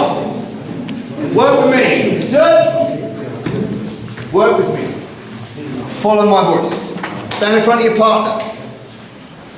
First count, clinch knee. You can clinch knee same time, or you can clinch knee on a half beat. I like the half beat. Clinch knee first. Stop. 1. Reach around for the face rib, put it into the wall. 2. Yeah, back again. Back to where you were. Knee. Knee, good. Now reach around for the face rib. Usually what that hand, now you turn it that way. There you go. Head to the wall. Bouncing off the wall, finish with your hands. Right, yes. Switch it. Next person. Ready? Clinch knee. 1. Face rib into the wall. 2. Right, listen. You're going to bounce into the wall and then push to arm's length. Build the gap. Then strike. 3. Good. Perfect. Do you understand the drill? Yes, sir. I go, you go. 30 seconds. Go!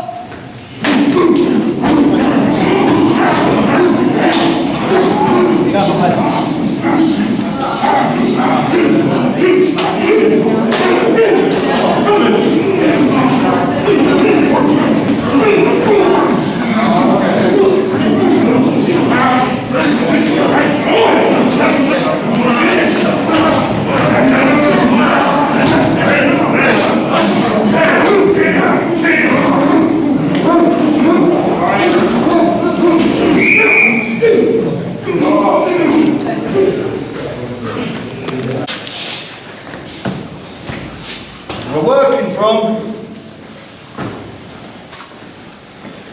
a dominant position. So this could be I sought a dominant position, or it could be he crashed into me and I obtained a dominant position. So how that would look is, if I hit him with a preemptive shot and then he crashed me, that could be the reason. In this particular case, I've ended up here. It could be I hit him, boom, and then I end up here. Or I hit him, boom, and I end up some other way, wrapped around. It could be here, it could be here, it could be anywhere. It could be a fucked up tangle, usually. If he catches me, boom, hands down, and ends up in a double over position, then what I'm doing now is not available. What I will do now instead, that's the kind of means. You understand? But you'll get the principle. The principle is, whatever position you end up in, hurt this cunt. To create fucking distance, to knock him the fuck out. That's what we're looking at, right? But from here we're going to start from the dominant position. So let's say, I don't know, you just come out of a restroom. You come out of the store, and the guy's here who's progressive and he won't move. Well, I'm not stepping back into the store for negotiation, I will just do this now. So sometimes it might be logical for you to shut the gap down. Does that make sense? However we've got there, this is where we are. From here, I'm going to look for target. I've captured. First target, closest target to nearest weapon. I'm going to use a seizure grip. So I want you to take your fingernails and touch your fingernails into your palm. This is a fascia seizure grip. And what it's useful for is flesh. Grabbing flesh. Grabbing the side of the neck. Grabbing the lamina. Grabbing the lamina. I used to use this method to get big people out. So I would escort this way. I would slap, if I was taking your arm, I would slap you, grab it, pull it. If I was pulling you up out of the seat and you're a fat bloke, I'll slap your face, grab your jaws and pull. So pulling flesh, fascia grabs. Here, my fascia grab is the ear. I'm going to take the ear and I'm going to simulate ripping it downward against where it goes. Yeah? So I'm either going to rip this way. If he was turned in a different configuration, I'd rip that way. But I'm going against the ear. Here I'm going to drop body weight as I do it. So I'm going to rip. Will this stop him? Absolutely not. Will it make him pause? Oh yes. And if I can find the ear, I can find the eye. Understand? So I'm going ear, eye. Notice here, can I headbutt him here? No. I'm lifting his head, dropping my chin, boom, now I can headbutt. And I'll try to pull off this back foot, like the Lithuanian way. Right, and I'll put it right through his face. When you headbutt, headbutting is a secondary tool. It's a secondary tool. But I can show you people where it's a primary weapon. So in my time on the doors, I've worked with prolific headbutters. I'm talking about people that can headbutt you from 6 feet. Seriously, I worked with this little guy, Mickey Orchard, and I saw him, guy gobbling off from here, he's ignoring him, he's here, and he headbutted him and knocked him out from here. He just took a step and boom, fucking just flew at him. There's no way he could have targeted him. He just hit him with the right part of the head to the right target. If you headbutt, there is a need to target. You need to use the correct part of your head. Do not headbutt with your face. You need to use the correct part of your head to the correct part of the anatomy. So if we're talking facial target, which we are, you want three-dimensional features that are sticking out, protruding. So, nice big Roman nose is the best target. Target is from below your eyebrows to your top lip. So, nose, cheekbones, orbital socket, temples. This quadrant is what you want to hit. Understand? If you hit above the eyebrows, you're hitting a battering ram with a battering ram, not intelligent. And if you hit below the moustache line, it's a mouthful of razor blades. So you have to target, which is why to me it's a secondary tool. Because what do you need to target? You need cognitive response. It's a decision-making process. And what's one of the first things you lose when adrenaline hits your body massive? Cognitive ability. You cannot fucking think. So targeting is difficult. You know, unless you instinctively know it. When you headbutt with from the top of your eyebrows to the crown of your head. You can headbutt with the top. I recommend your forehead and hairline. So middle or sides. This way or this way. Right? I do not subscribe to lifting up and dropping down, although I've done it. I like to drop my chin and propel off my back foot. So it's like a battering ram coming through your face. Make sense? So the drill. Clinch, ear, eye. Headbutt. Place the headbutt. Don't do this. Place it. Here, boom, elbow. Literally from here, clinch. Rip, gouge, headbutt, boom, elbow. When you elbow, touch. Do not do this shit. Touch your target, but you can also turn the head to get a jawline target. Side of the jaw is also good.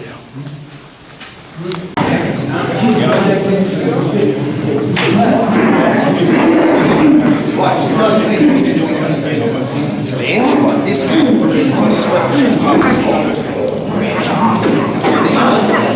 Now headbutt.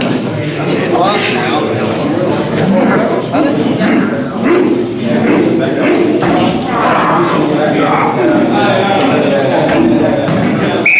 So now, target place. The benefit of partner work is target acquisition. That's the benefit. So I don't need to do this. If I do this, I'm not gained anything. I want to feel what it feels like. It doesn't feel like gravity. Chances are, but this should not affect you about ears, you've not touched anyone else's ears. Maybe your kids when you clean their ears, maybe a woman when you caress her face, whatever, maybe your own ear. Chances are you've never gone up to somebody and goes, do you mind? Do you know what I mean? So that's does it. So take this opportunity. Oh, what does it feel like? It's quite a handle. Put that red ball, yeah. And find the eye. Put the thumb on the eyeball, but and the eyebrow. Now push it. What happens if I do that? Oh, yeah. What does that give me? Ooh, boom, that. Place that. Where can I put that? Boom, that's what I want. That. Oh, yeah. Boom, touch. Boom, touch, sorry. Eat. Now put this in. Side of the neck, drop the blood pressure. Take the jaw, take the temple. Touch. Target. Yes? Go!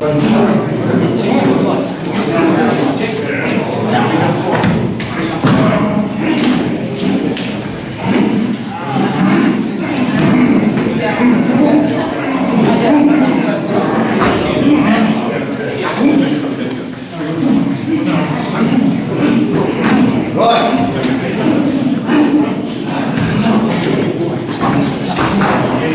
Right, sir? Have you got that? Yeah. Alright, let's add something to it. Alright? Add something to it. So now clinch, ear, eye, headbutt, elbow, knee, wall, strike. Good? Maybe you do it from here. Maybe I go here, gouge, headbutt, elbow, now a knee, now I use the wall, now here. I don't care how you do it. But after the elbow, follow with the knee, put him into the wall. Open the gap. Yes? Play with that, 1 minute. I go, you go.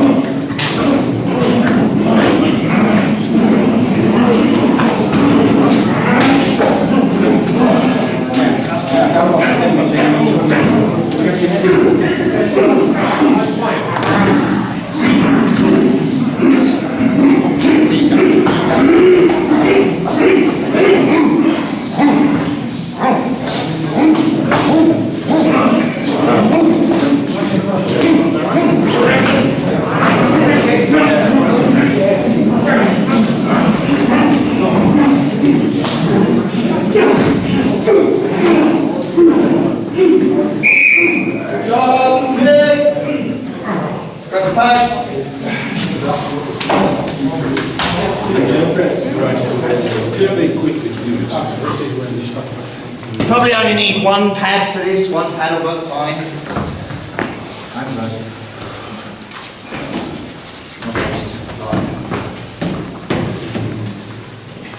Play with the reps. Structure.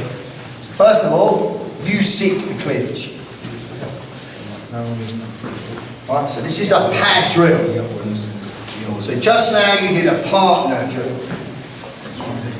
This is a pad drill. Then you're going to do a pad com drill, which is pad 2 partners. That's where the essence should be. Yes? So pad drill. I clinch, ballistic. I simulate, rip, gouge, headbutt, elbow. Right? So we do this. You could go further, knee, wall. For now we're just doing this. Right, so it's here. Clinch, rip, gouge, headbutt, elbow. Finish with 2 elbows and man down.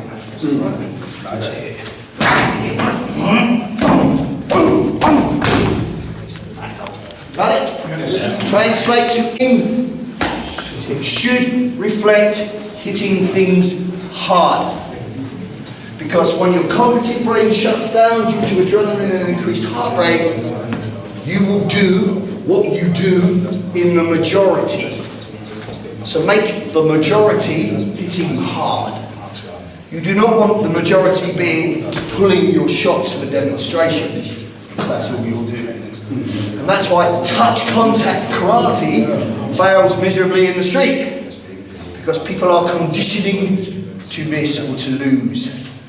Always keep the ratio 80% impact, 10-20% punt work. Got it? Carry on.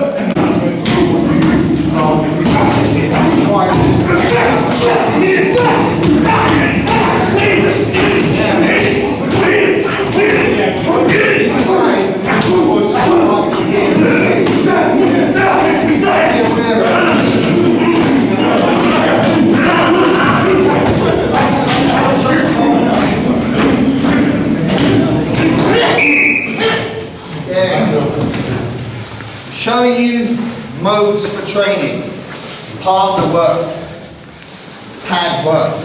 What you can also employ in pad work, particularly if you have no friends, is solo pad work. So you can reach, gouge, headbutt, elbow. Yep. If you want to simulate knocking the person out afterwards, and Harsh's example is super.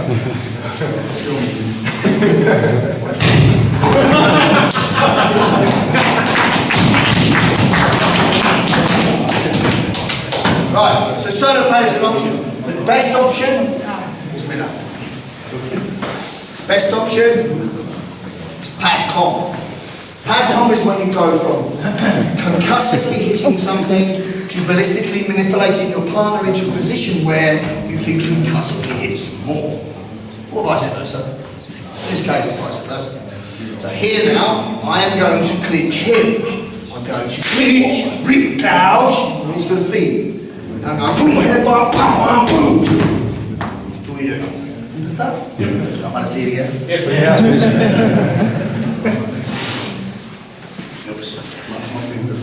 Right, clinch.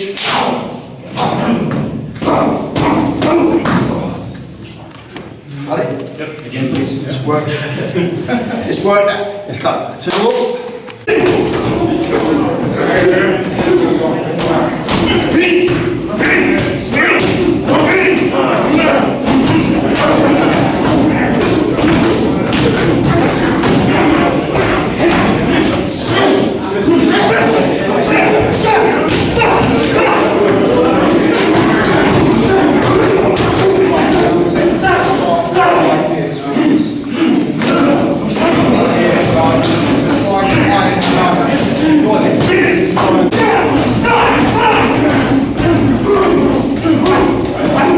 Like me and Lee, you start slower, because you have to just get that feel of like how you're feeling for that day, yeah? But the point is that I really want to make is when he pops me out of the eye gouge here, this pad, yeah, so just keep your hand on the head for a minute, this pad comes over, okay? I need to raise the elbow up, and it's from here that he'll put in the headbutt, here, and then he'll pull his arm out, and then he'll put in the elbow. But you see when his arm comes out, what have I replaced with his hand? Anybody know? The shoulder. The shoulder, yeah? because the elbow will do some damage. Right up position. Right, put it out. You are encumbered here. Your arm feels trapped. It's just a temporary hurdle. As soon as I elbow it, he's going anyway. But he doesn't need to like pull it out. Yeah? So don't worry about the encumberment, it's just safer for the feet. You see as well, I'm backing up this arm, okay? So all he'll do is put in the headbutt, and then he'll pull the arm out, and then he'll put the elbow. Right, now, I want you to bury your strikes. Bury your strikes. Put your strikes through the pad, not on the pad. Your target is not the pad.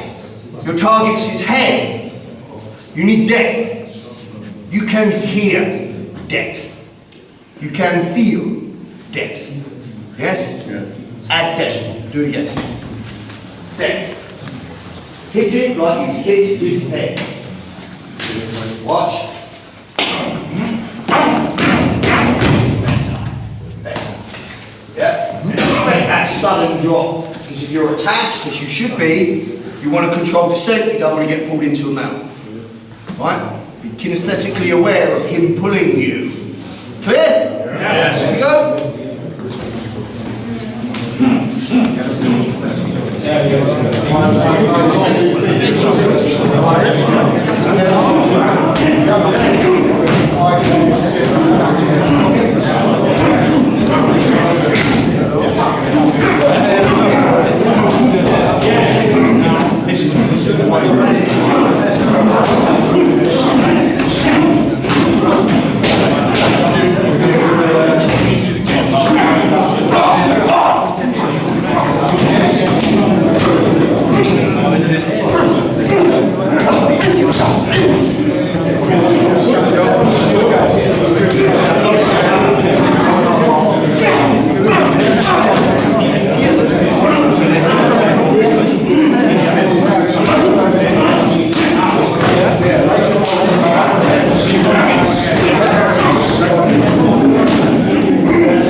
When you hit with the headbutt, hit with the top part of your head. You can hit the side, the middle, or the side, or the top. But make sure you hit with the top part, above your eyebrow. When you elbow, you should not be able to see. You should not be able to see that. You should not see the point of my elbow. Why not? Because the point of my elbow should be fucking burying the target. This is a forearm. WWE wrestling forearm. That will irritate. Properly placed, bony point of an elbow will fucking annihilate. So there's an irritation line and an annihilation line. Get in the right fucking line. Use the point of your elbow, not your forearm. Same with the knee. Use the knuckle of your knee, not your thigh. Got it? Yes. Yeah, please. Should listen. Every drill here should be I go, you go. I go, yes. So maybe do 3 reps, switch the pad. 3 reps, switch the pad. Yes?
inside of these drills where you are using these. It's important that you identify. So see it and say it in your head. Ooh, what have I got? So I'm giving you a template of drills. Once you understand this template, you finish with hybrid, which means your partner, your eyes are shut, your partner's going to crash you down anywhere. He could be both hands under your arms, he could be both hands over your arms, he could be over under either side. He could be one side of your body, the other side, he could be behind you. He could grab you in any fucking way. And I want you to stop, analyse, what do I have? What secondary tool is available here? So the context of that is, what's the closest weapon to the nearest viable target? And how can I hurt it? How can I crush it? How can I smash it? How can I do something to get to this? Understand? You figure it out for yourself. That's why this is all based around secondary tools, and it's all based around how do I go from here to here? You figure it out for yourself. Understand? Don't regurgitate my pellet. You can use this template, but once you use this template, free it up. Right. So let's use an example. Again, partner, then pad. Right? One bit.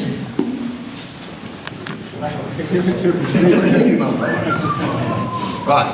So let's go from failed preempt. He could grab you in any myriad of ways. In this particular incident, he's grabbed me over under. It may be over under and my dominant hand is free. It may be over under and it's my non-dominant. Doesn't matter a fuck to me because I'm equally good with both, as you should be. Right? For gross motor skill, very feasible. But what is the very first thing that I need to control when we clash? Balance and base, isn't it? Do you remember the old Jerry Springer show? Anyone remember that? Right. Jeff Thompson used to use the analogy of the Jerry Springer show. He said, you have two big black ladies, they're having an argument, and all of a sudden, boom! It's just this explosive hair pulling and earrings. That's all it is. That's what it's like.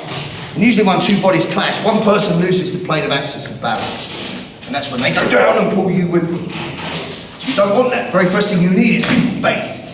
You want to pike a leg back, nose over toes. That's what you're looking at. Right? So in this particular case, I hit him with a foul preempt, he crashes me. So double over. So if he went double over, I do something else, right? I can hate that one. But in this case, I've got one arm free. All that way. Which way do you want now? This way for a visual. Right, so I'm here, boom, he crashes here. If he does this, where am I going? Bounce. Very first base, pike. And he might, if it's a strong lad push me, he might stutter until you get base. Yes? As long as your nose is over toes, you should get base. So this would be, in your hand, an ideal palm strike. Ideal. Good range. I have distance, grounding, I have torque. Okay? Here, crush. I don't have none of that. But I do have a good target. Brainstem, good target. So I have a nice shape to fit this. So in grade 2, you'll recognise that you learnt the palm strike in a myriad of ways. This is one place it belongs. A palm hook, boom, here, boom, here, boom. Now I pull this free. So my objective is, because he is encumbering this arm, right? I want to get this arm free, and I want to go from extreme close quarters to close quarters with an attachment and with a chambered position. This is much better than that, would you agree? Yeah. But I have to earn that. And the way you're going to earn it is with an accumulative effect. So I'm confident that if I drive off this foot and drop body weight laterally, because that's what I'm doing, I'm not just doing this, I'm dropping weight into it. I'm confident that my shot will give me this arm. But if one doesn't do it, 2 or 3 are better. So let's go with 3, right? So what he's going to do here, I'm going to go 1, 2, 3. Now I've pulled this arm out. And now I'm indexed, right? I mean, I was like, oh man, I'm eating him. Finish him up. Yeah? Yeah, pussy. So I hit, boom, he crashed his face. 1, 2, 3. Boom, boom, boom, boom. Doesn't matter how you follow up. Put it down. Elbows and knees, reign supreme here. High and low targets, recommended. Again. Move, crash. Palm dropping weight every time. Pull it out. Hammer. There's a knee, there's an elbow. Whatever, figure it out. Yes?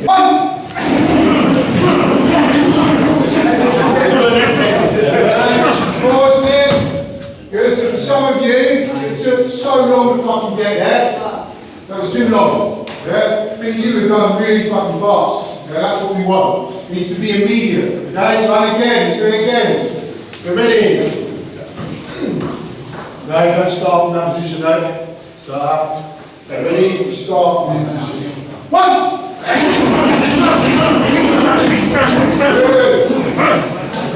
Right, from there we're going to put in the 2. Okay, so you're going to follow up now.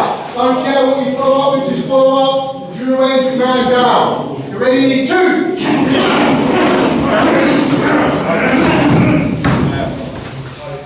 Right, good. We can do that one more. Look, Robbie did it like this.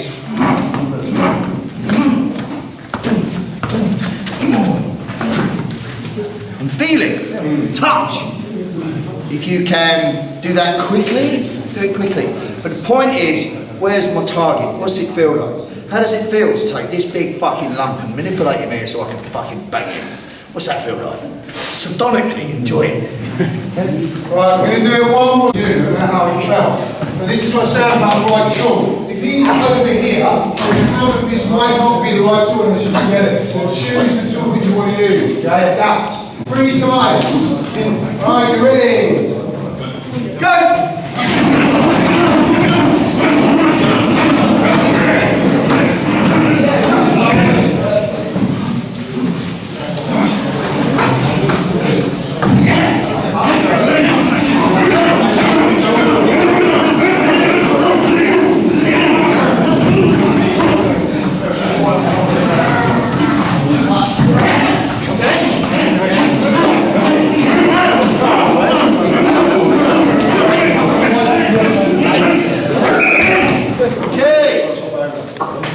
Before you swap.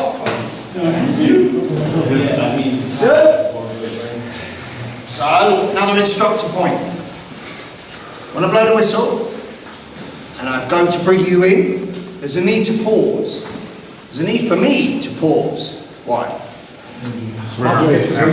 Because your heart rate is elevated, your emotional state is elevated.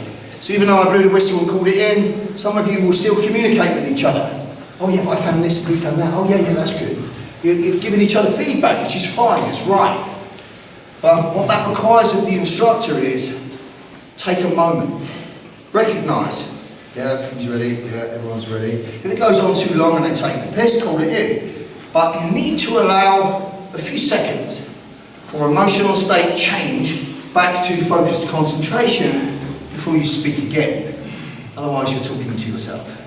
You understand? And I do more than enough of talking to myself, so I want you to fucking listen. So call it in, and you particularly will get that with an elevated drill. That's not necessarily an elevated drill, but if you do something like confid, or you do something that's scenario-based, and you performed well, you had an elicitation of adrenaline, there's a euphoric state afterwards. You've got to wait for that to subside. It's your responsibility as the instructor to state manage everyone in the room. Do you understand? Yeah. You've got a lot of responsibility. Seriously, you're responsible for safety, you're responsible for the person's ability to understand the knowledge and incrementally get better, and you're responsible for everybody's emotional state. So take a moment after a drill, when you call it in, to let everyone gather their thoughts. Does that make sense? Yeah. I'm waffling because I'm trying to remember what comes next and I don't know. What did you just say? You got what? What was the other side? I thought you just done the other side. No. This is the point. Got it back to back. Goldfish has come back round the bowl. Right.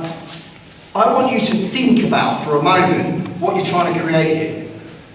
So you've preempted and it didn't go your way. Somebody turn my phone down, please. You preempted and it didn't go your way. Person crashed you down. He crashed the gap on you, cheeky bastard. You need to respond to that. React to what he's done before you can bring the fight back to you. But if he crashes you to extreme close quarters, what's your objective? You want to get to what? You want to get to arm's length, close quarters, in the analogy of unarmed combat. Yeah? So close quarters in a military context is the end of a bayoneted rifle.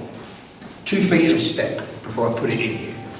Then it's close quarter shooting, then it's up close and personal with a knife, then it's hand to hand. For the street, unarmed, it's arm's length or in your face. If you're in your face, you want to go to arm's length. Can you not find a volume switch? You're saying don't do your fucking self. It's the wrong phone. Is it not my phone? Whose bloody phone is that? Right? So your objective is to get from ECQ to CQ, which means I need to hurt him to create distance so I can knock him the fuck out. That's exactly what you're doing. You're hurting him with restricted strikes to get to arm's length, and you're taking him out of the game. Yeah? So picture in your head, as soon as you crash, get to close quarters quickly. Yes? Switch it? Yes.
I meant to say earlier,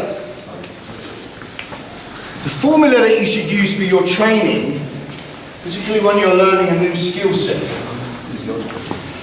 When you learn a new skill set, the objective is to get to conscious competence as quickly as you can. So there's levels of learning.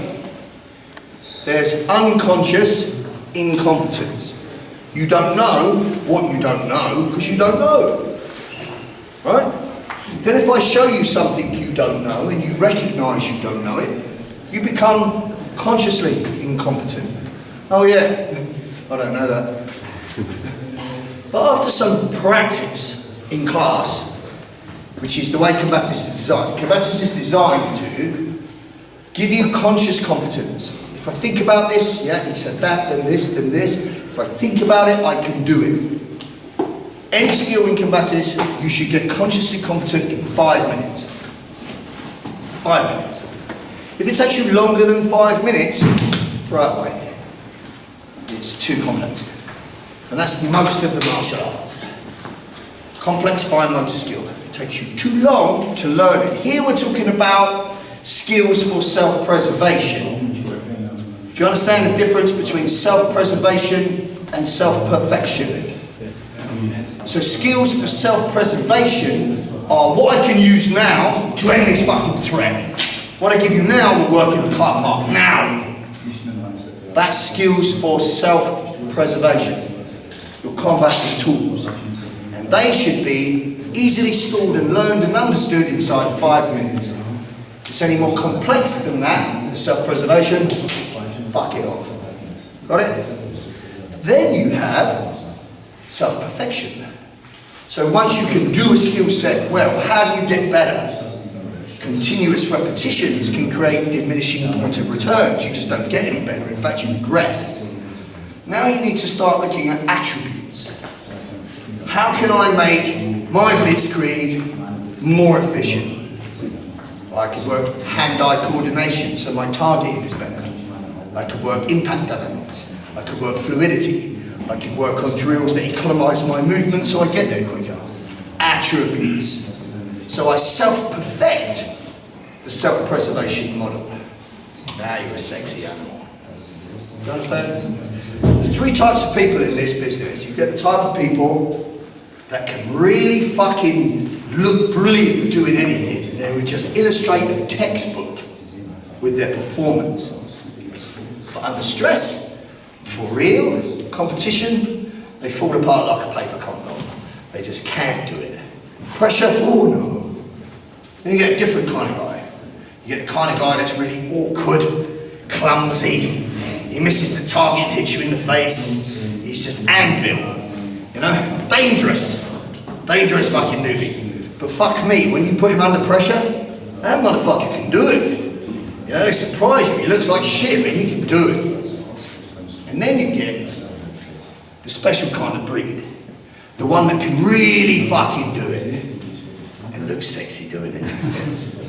You want that line. That's the line you want to get in, right? So when you learn your self-preservation skills and you own it, which will be quickly with combatives, particularly gross motor, perfect it. Now you can play with those skills that take you ages to learn. But this class is self-preservation. You need to know it now. Got it? Yeah. Remember that doctrine, yeah? Right. Come on, I'm going to put this to pads. When you put this to pads, the feed will end up bastardised some way when you get to the end. The only part you can really pre-rehearse is the beginning. So understand, when I hit him here, boom, and he crashes me, boom, there's no need for me to do anything other than get base and then strike. Yes? But when he's feeding me a pad target, hold the pad up, which is behind my right shoulder right now, can you see it? I can't see it. In order for me to hit the target, I have to bump him in order to produce the target. That's his cue to give me a target. Now instead of touching his head, in relation to where your head is, I go 1, 2, 3, pull out. Does that make sense? So there's a need to manipulate. Before you do that, what you're going to do, working from your perspective, you're going to right-handedly strike, boom, you're going to crash, boom, and get base. From here I want to first pull his arm out. He is pinching this with his elbow. He's crushing my wrist, and he's holding, cradling my elbow. So in order for me not to get this out, I have to bump him. Now I can hit this. Even when he holds the pad up, he's still holding me. I have to this. Then I'll go, this one, boom, maybe this one. Understand? Mm-hmm. Translate it to impact. So my point was, before, because I forgot what was on that. My point was, when I said self-perfection, self-preservation, the majority of your training, 70% of your reps, should be precise, methodical, and consciously thought about. If you want to get to conscious competence quickly in, say, this drill, slow it down, get everything precise. Using that attribute equalizer, turn down the speed, turn down the power. Keep the mechanical movement really high, maximum, and keep the intent high, the emotional content. Really feel, because what you're doing by doing that is you are cutting a neurological pathway. You are creating a message to your brain that relates to how you do the skill. So remember the first time you rode a bike? We're all fucking wobbly on a bike. And maybe you had someone hold the back and then they let go and eventually you got it. It took time, right? This is a complex motor skill. Fine motor skill is even harder, takes longer. Gross motor skill, much quicker. So if you're teaching your kid the first time to throw a baseball, you know, it might take you a few minutes to teach him the mechanics, but eventually he's got the baseball. He's targeting shit, he needs to throw it that way. Now he's going to work on his targeting, fix the attribute. But the point is, the repetitions that you put in, precise and slow and thought about, cuts the neurological pathway. Do you understand? Which is giving you the skill. It's making you consciously competent. Put in the flight time with that, and then you become unconsciously competent. Meaning you can do it without thought. like you can ride a bike, right? Drive a car. So when you are putting in the flight time, your repetitions, 70% of your reps should be methodical, precise, and consciously thought about as fast as you can. Allow those things to happen. So that might be relatively slow. Then 30% of your repetitions should be all out, full speed and power. So if you do 10 now, you do 7 precise movement, cut the pathway. And the last 3, all out. That's the way you should train. Do you understand? And always finish on your best rep. Finish with your best performance. If you've done it shit, finish it, fix it. And aim to be 1% better every time you train. 1% better than yesterday. Make sense? Yeah. Right, take it away. Right, what we need to do to understand that pad holding is complex. The actual doing the skill, the combative training isn't, okay? So we're going to keep this drill simple. All that's going to happen is he's going to start with his preemptive strike from here. I'm going to crash him down with the same energy that you just did, okay? So it's here, under, over, okay? The first thing that he's going to do, okay, is he's going to try and pull this arm. Because if he can pull this arm free, he's pull it on, and he gets this, then he's just going to hit me with that, okay? So what I really want is that little feel that he feels that he's trapped, that he can't hit you with that. So it's from here, and this, as he goes, what is that? That's the first thing he gets. And from there, he needs to now branch, doesn't he? Because it's not working, okay? So he's going to bump me. And from here, I'm going to pop up the pad. You ideally want to be working with someone of a similar size, okay? Because if they're a lot smaller, it's hard to hold his arm and have it at your head height, okay? You'll probably find that quite a lot, so you just have to work on it. But what I'm going to do as the pad feeder is I'm still going to keep this arm here, okay? There's still pressure on his arm. Now from here, he's just going to hit 3 times. Until he can get it out. And on that last one, he pulls it out. Sorry. Keep the hand in there, so you hit it. Okay, so here, he goes bump. So 3. See how he pulls it out? This is the feed. And all he's going to do from here is he's just going to literally beat it down with 3 more strikes. Okay? Up on the floor. So we're not adding in the knee or anything like that, we're just finishing on a beat down. Okay? You understand what you do? Yeah. Do you need me to chunk this down for you? No. No? Okay, good. Just one point I want to make. On this feed here, okay, you need to do what feels right for your partner, okay? But understand that if he's tucking his head in, it's not here, is it? Well, how do I have to strike? I have to strike backwards, it's here. I'm actually striking back there. It's not this. If he's here, his head's not tight, I can hit it, boom, now that's going this way. But if his head's tight here, this shot is going that way, okay? Now I can still hit hard with that going backwards, okay? So from here, if he's holding here, okay, that's still a hard shot. So try it. But if it doesn't feel comfortable, just bring it back round to the side.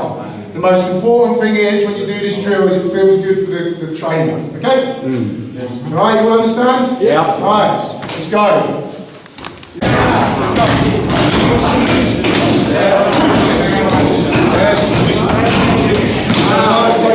You count, you finish it.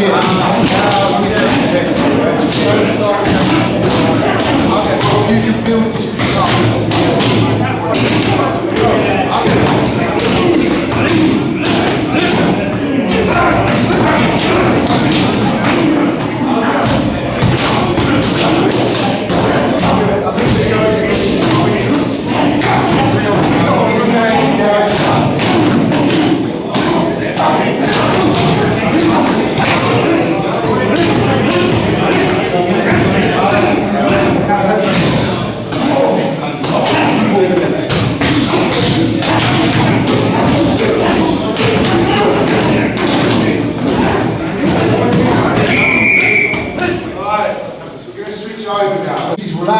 bump him and I'll stick him in. Okay, it's just a restrictive strike, so it's a different restrictive strike. So try and get that backwards line. Okay? So if we're here and he bumps into me here, I'll try and pull this over. It's there. Okay? It's that way. Okay? Right, switch over.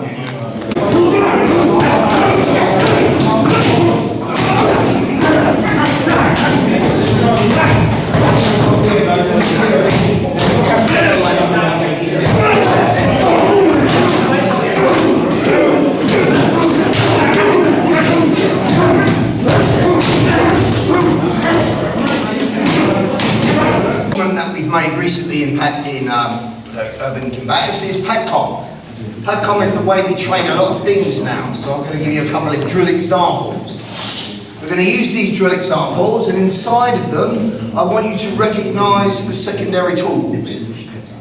Once you've had a go at doing these drills here by a wall, you're going to have one go at each in a confined space. So you see where it goes, right? Come to us here and see us.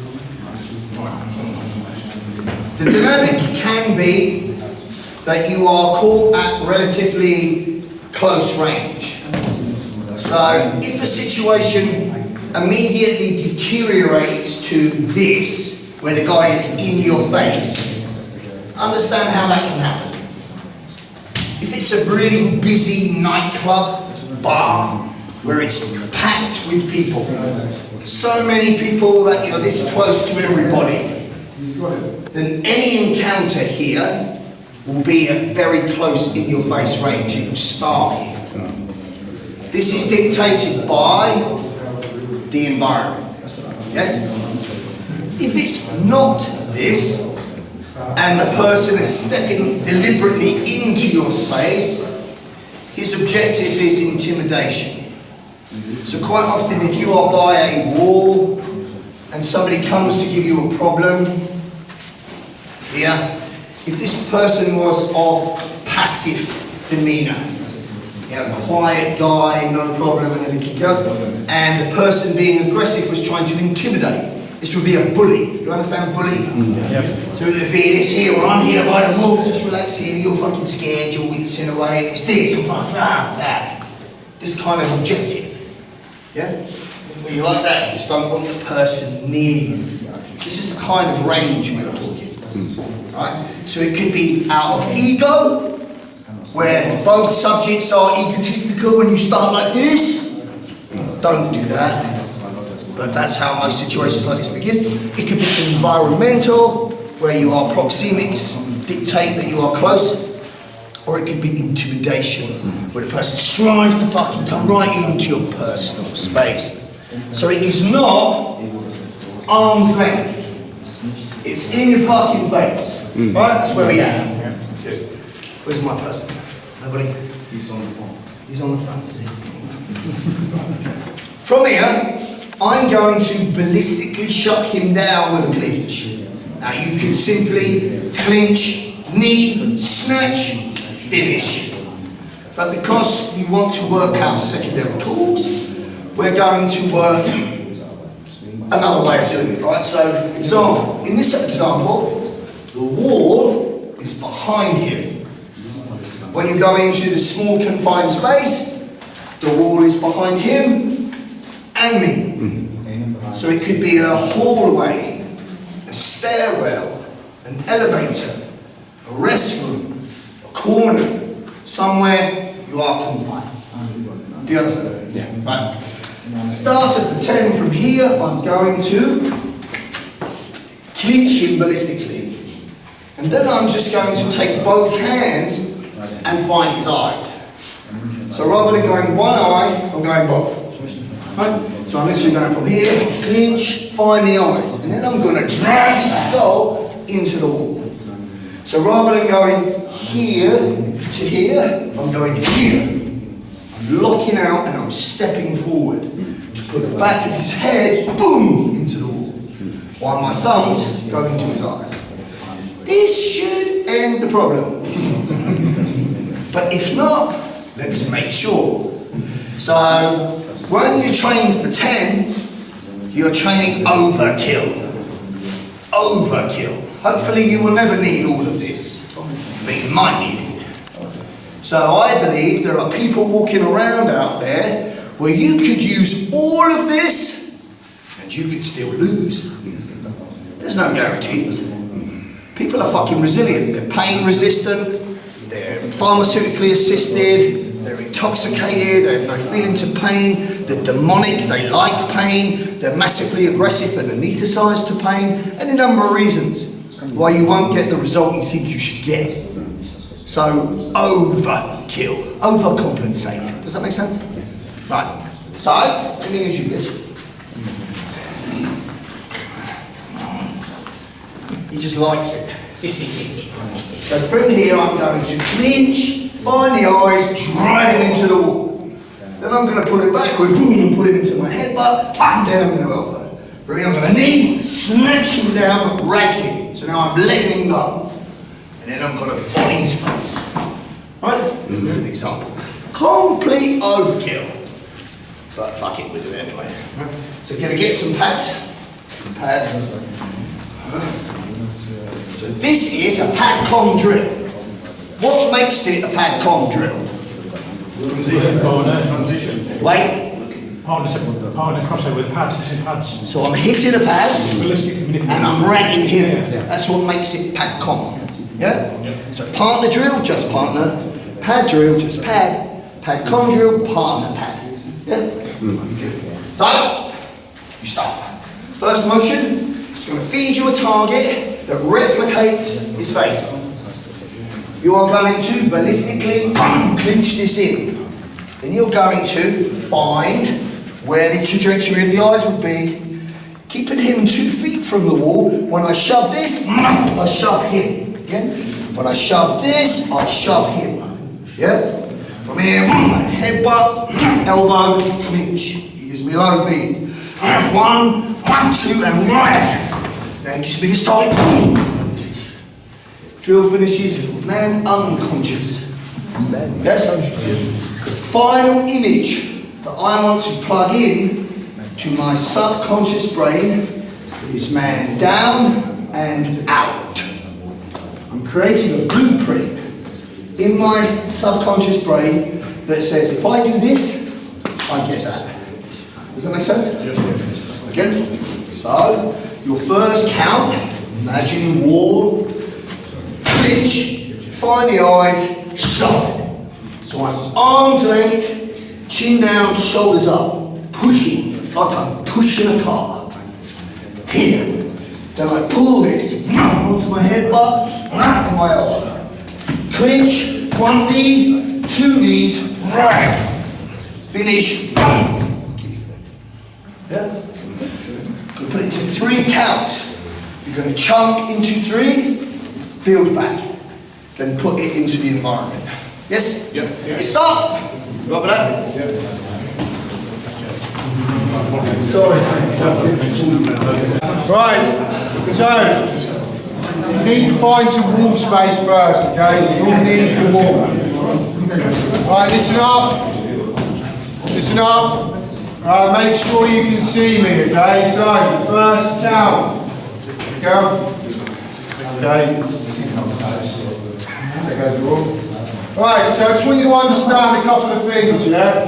When you're doing a drill like this, it really is dependent on the person you're working with, on their height. So because, obviously, I'm quite a bit taller than Lee, yeah, when we do this drill, I'll drop the pads sort of so that I'm on his body weight, so when he drives here, it's this, okay? But I get it here, to my chest. You understand that, okay? What we've found with, obviously, people of different height, is that sometimes it's better just to do this, smash their head into the wall, okay? So from here, you clinch in the first count. You find the eyes, and then from here, I'm going to drive the pad into the wall. Okay, this is the first count. Yeah? On the second count, you're going to pull this as you headbutt. Then you're going to elbow. Then you're going to elbow, then he's going to drop the pads. I'm going to put the knee, 2 knees, and I'm going to rag him to the floor. He's going to roll, and he wants to take this, you're familiar with Brazilian Jiu-Jitsu in the shrimp position? Okay, so he's going to shrimp a little bit more over like this. You see how his forearms are protecting his face? The pad is not in front of his face. If it's in front of his face and I kick it, he's taking that. Sorry, it takes me to do that. Didn't mean to kick you quite so. Okay? So, by using his forearms here, then if I miss the pad and I go to kick his head, his forearms are going to take it. By having the pad slightly above his head, the impact will go over and past his head. Okay? But what's important is he needs to angle the pad. It's not here. It's up, because if it's here, all I'm going to do is kick it with my toes, okay? And if you haven't got very good footwear or you don't know how to kick with your toes, it's not efficient. What I want to do is I want to kick with this part of my foot, so he brings it up, and he slightly angles it back. Don't have pads flying off. Cant it, keep hold of the pad. So now I step through, kick. And and this is where we end up. So one more time. First count, I clinch, find the eyes, and I push to the wall. This is the first count, make sure you get that impact. Second count, drive the head in, put the elbow in. Third count, clinch, knee, knee, snatch, and he's there. See, sometimes I might have to take a step, kick through. Okay, you understand what you're doing? Yeah. All right, make sure you wait. One. Sit, drive to the wall, it's the first count. Come back out, let's do it again. When you drive to the wall, what's my objective? Smash his head off the fucking wall. And do it with force. Okay, let's do it again, you ready? One. Good. And again, last time. You ready? One. Good. Right, from there now. Your objective is the headbutt. You want to pull his head onto your head. Point. Right? This replicates him. I don't want ever to put his arm in this mechanically bad position, because this will create a rotator cuff injury. Plus, there's no resistance here, I'm just moving an arm. What I'm actually doing is, when I've clinched him and I find the eyes, I'm driving him into the wall.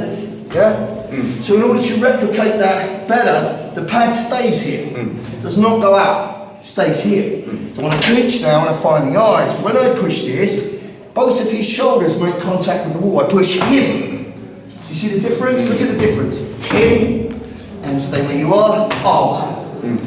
Not arm, keep it in front of your chest, him. Now you're getting the weight of him. Does that make sense? Yes.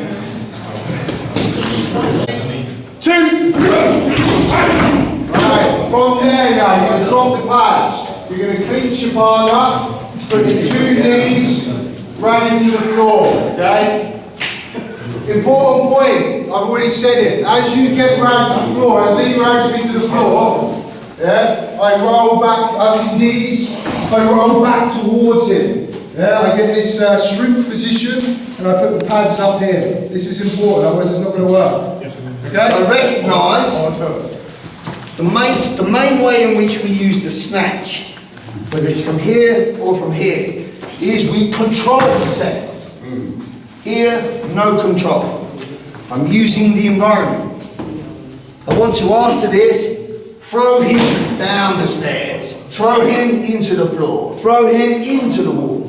So you let go. Got it?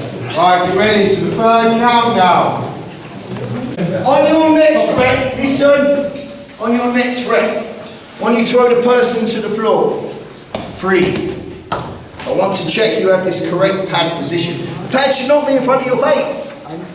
It should be above your head. You should drop your chin and shrug your shoulders. Yes? Yeah. Otherwise you're going to eat this. You don't want to eat that. Yeah? Alright, you ready? Three. Swing and feed the position above your head. That's not above your head, that's in front of your face. You want it angled, kind of there. Arms bent. Yeah? Right, now you kick it. When you kick it, the tool is anywhere from the point of your toe to your instep, ankle, or your shin bone. Personally, I like to volley with my shin bone. Because imagine it, situations here, guys, head's here, the shin bone fits under the head, bounces the brain really good. Understand this is a level 10 use of force. You do not do this for the guy that's chatting up your girlfriend. No.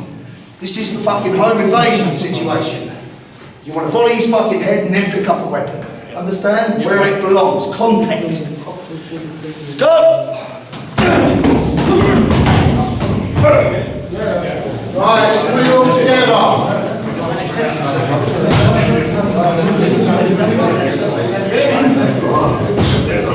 Right, listen up, we're going to do it once to my count and then I'll let you work it with your partner. Okay, so we're going to put 3 counts together. You ready? 1, 2, 3,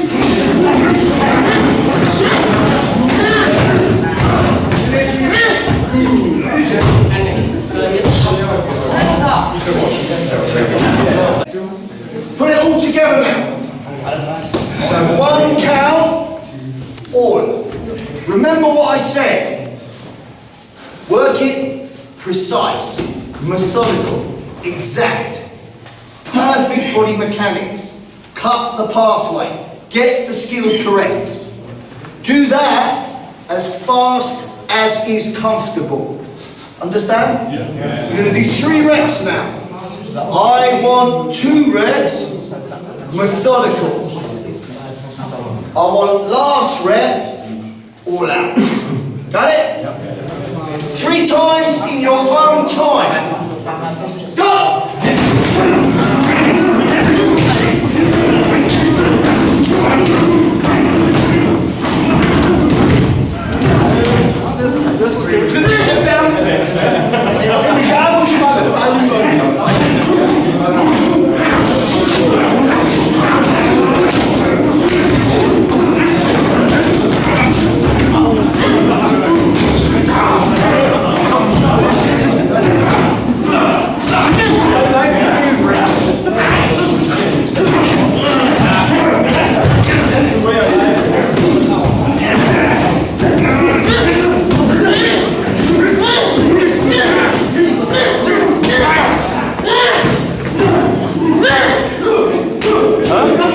Body to face. Trade!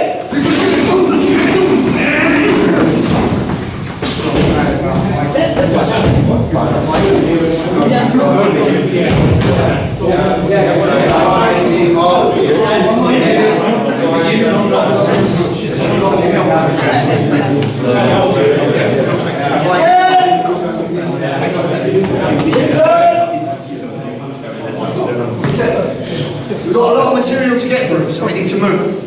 You're going to do the whole thing now. You're going to get 3 repetitions in your own time. I want 2 of those. Perfect. Then I want 1 all out. Do you understand? Yes. Ready? Go!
Right.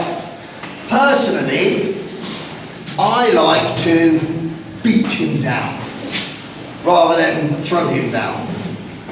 I just find it works better for me. So there is 3 types of takedown that you might employ. There is a snatch down, then there is a rag down where you let go, and then there is a beat down where you just beat him down. Right? Same kill creates the same objective. So in this particular situation, when we go into the simulated elevator, it will be obvious what we're doing.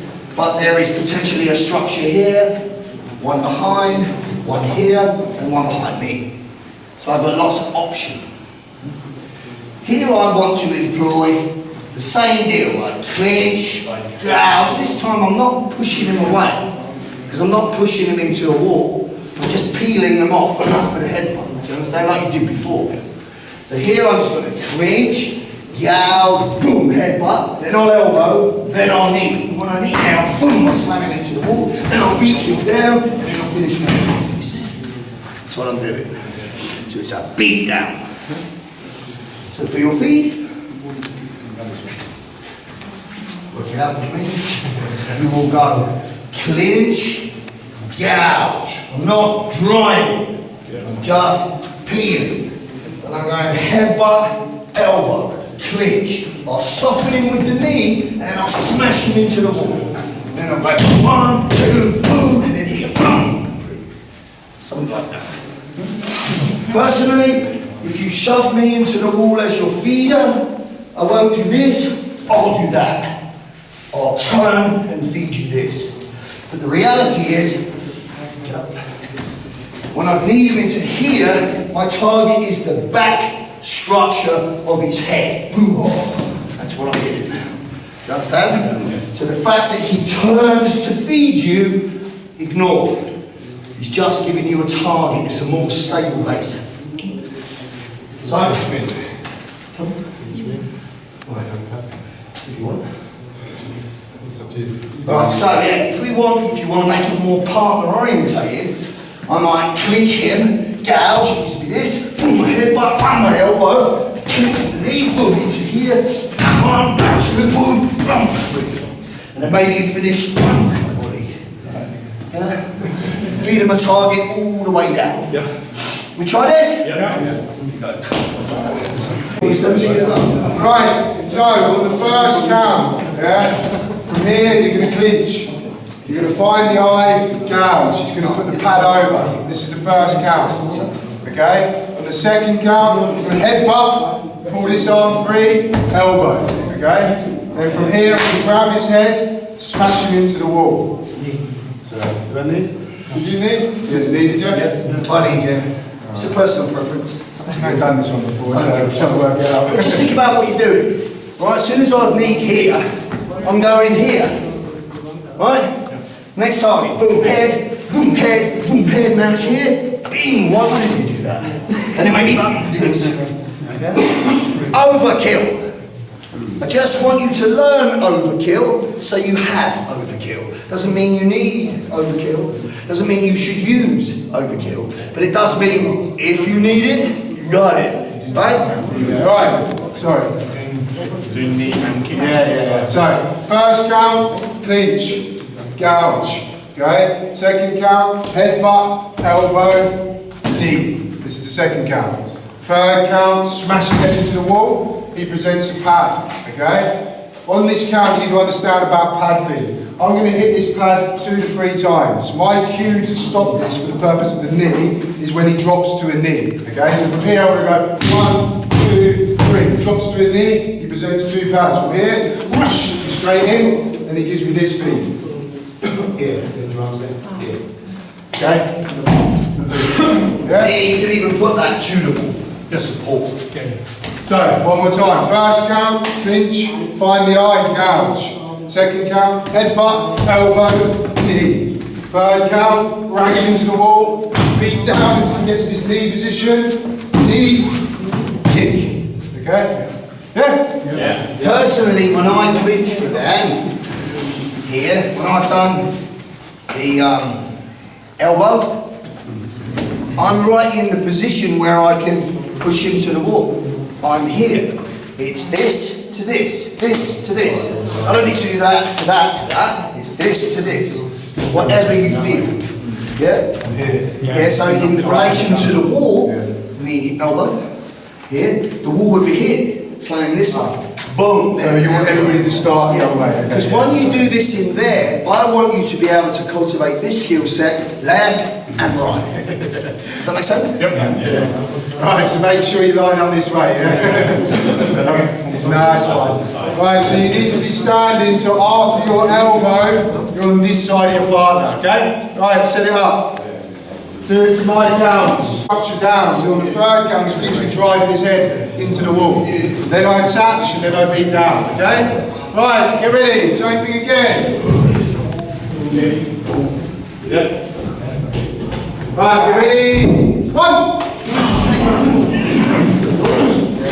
2,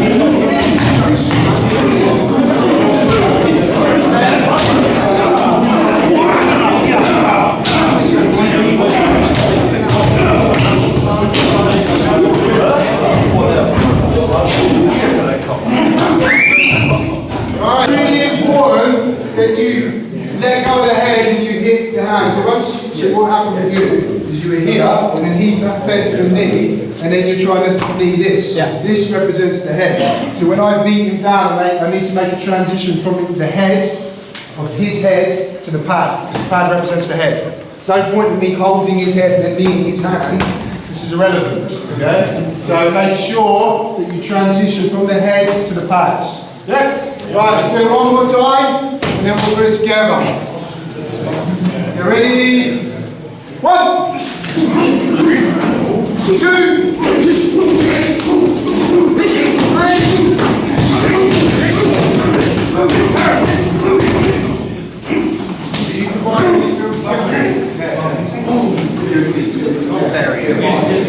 Right, now you're going to do the whole thing. You're going to do it 5 times, okay? Right, you ready? Off you go.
Is that you can feed somebody a target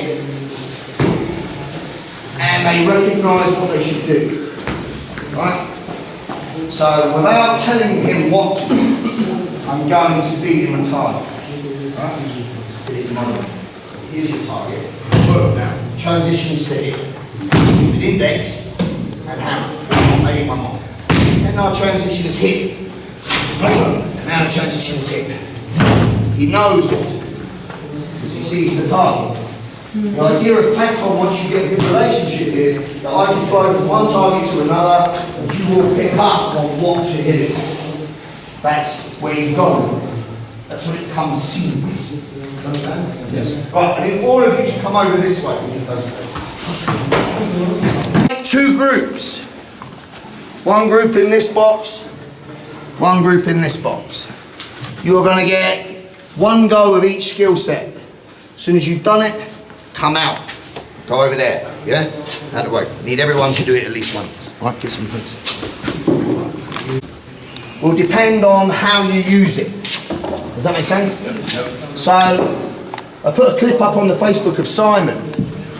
And in the garage, we've got a box room the size of a phone box. So it's 3 foot square, which means I can hit you off everything. That's best. We are going to make one next to it that's about this size. This replicates elevator. Phone box is best, right? But here's what we got.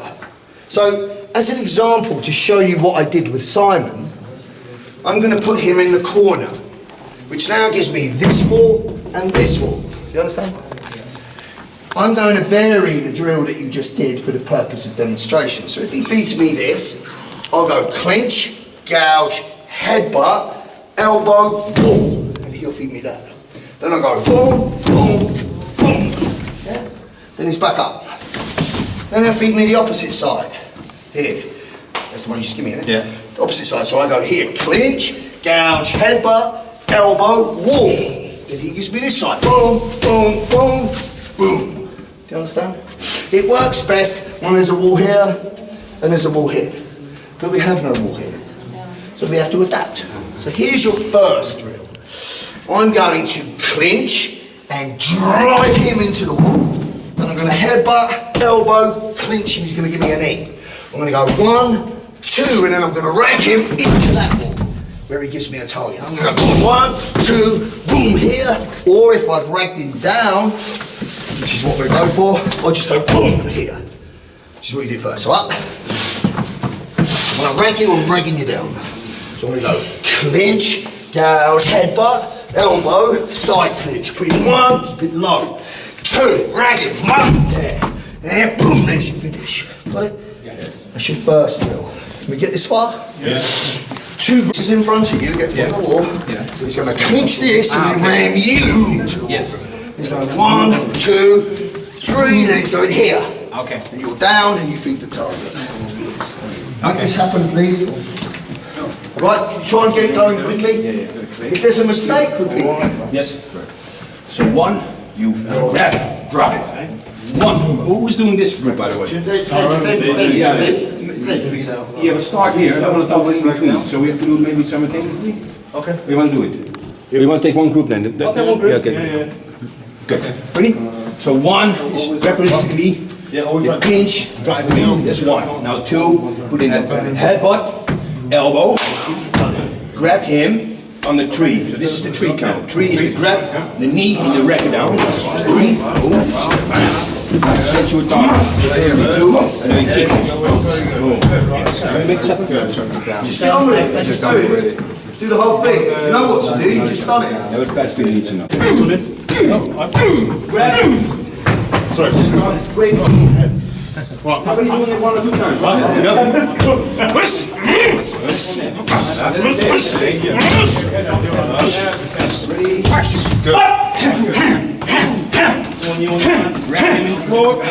Send target.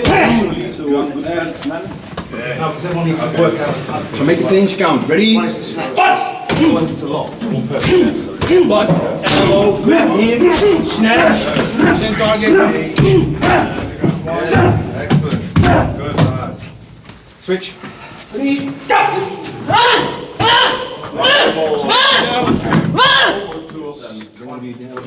Ready? Go. Come in.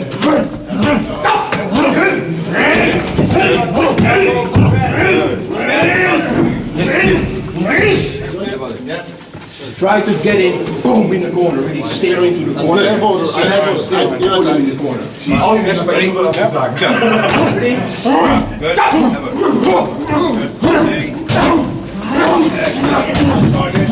Good. Do that one more time. Can we do it one more time? So heave your short. Come here. Rather than just doing this, so bring it back. Grab him. Knee. Rag. Good. Better. Good. Good. Up. Switch. Elbow, grab. 2 knees and 1. Officially 2, but Good. Drive.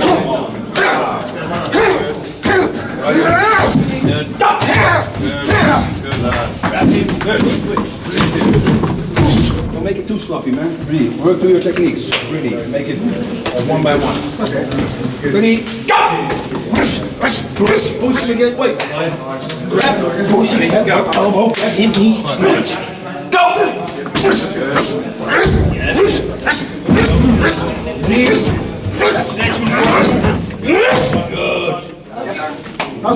Cool. I need you to bring this in really faster and then push it up faster, okay? There you go. That's it. Drive him in. Good. Bam. Excellent. Knee. Throw it. Good. Hammer. Knee. Good. Excellent. Switch. Ready, go! Drive in, grab him, snatch him. Wait for the target. Are you okay? Wait.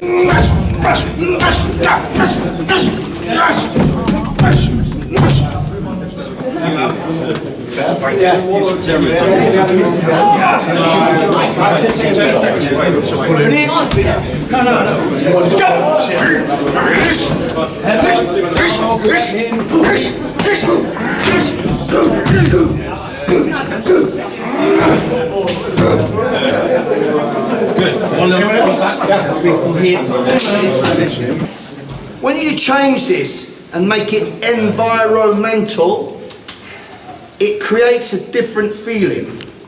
So doing it in the gym is one thing. Doing it in a room that's small and isolated is another thing. Doing it outside in a street, in an alley at night is another thing. Right? So we did a clip last Wednesday night class, this drill against the wall. As he puts him down, secondary threat comes.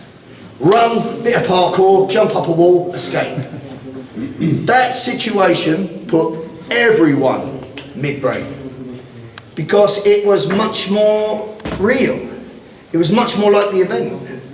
So it elicits an emotional response. And when you get a very good feeder, so you do not have to wait, it feels good. Do you understand?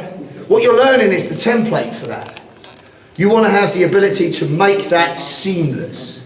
So right now, there's little nuances. If I take him, knee him, and throw him into the wall, some of you are taking a little bit of time to get the next target up. And it's recommended that you wait because you don't want to kick him in the head. When you do a drill like this, you're taking it up the next level. When you take it up the next level, that's when you want full face headgear and a groin guard, just in case of accidental damage. If he doesn't get the cat up, I'm still hitting him. I am not waiting. Does that make sense? Yeah. So when you've got a good feeder, you can come to me, give him the pads. Sorry. And we're on the same page, it will look relatively seamless. Right. So doing the one we just did. Here, you may add dialogue, you may add role play.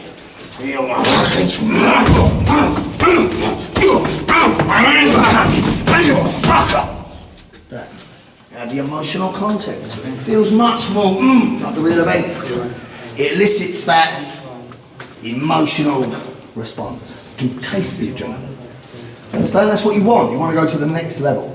Right. So now, look at the last drill we did. Yeah? Right? Yeah. Now I'm going to use the wall and beat him down. Okay? So you could use the pad. So I could go here, clinch, gouge, headbutt, elbow. Take out the knee now for simplicity and just go boom, wall. Then he gives me that. Then I go bam, bam, it's low, boom, falls. Yeah? I might do it that way. Or we'll do it taking the partner. Yeah? In which case, I go clinch, gouge, boom, he gives me this. Now I go boom here, then slam him into the wall. And beat him down, boom here, boom, into this. Yeah? However you prefer, but start with the pad. Right, so this way first. The other way. Last, when you were in the thingy, you come, did this, smashed me off there and then put me there. Yeah? That's the same drill. So did I knee or not? Yeah, you know, you did it all. That's good. Sorry. So I'm going to hit clinch, gouge it back, boom, here, then boom, into here, boom, into this, boom, boom, two, boom, boom. Then maybe just to finish, boom, you do this. Alright, try this. Yeah? Talk us through that. You're right to take one, you take the other, use the pad. Clinch, gouge, shove in, butt, elbow, put in the knee, put him into the wall. Time for a transition, beat it down. Push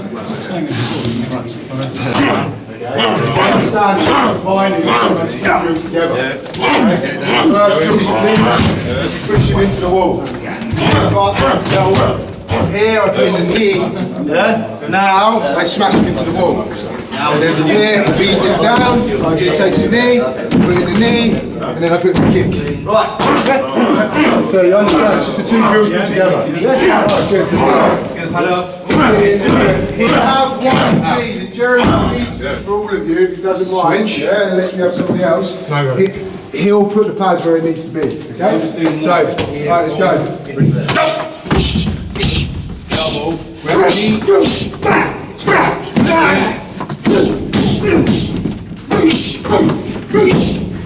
So the next one, start in the middle. So you can use the environment, yes? So you smash him against the wall. So ready, go!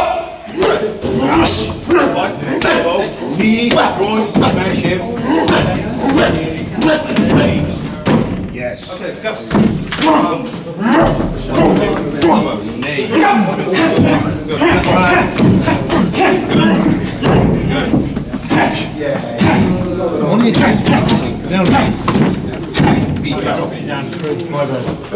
I'll need 2 elbows.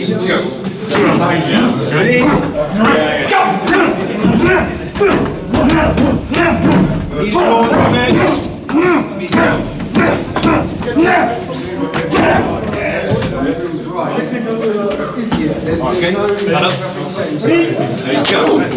Stop there.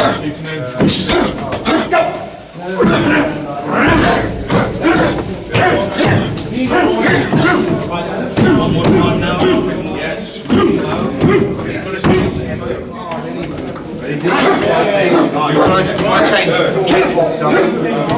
Ready?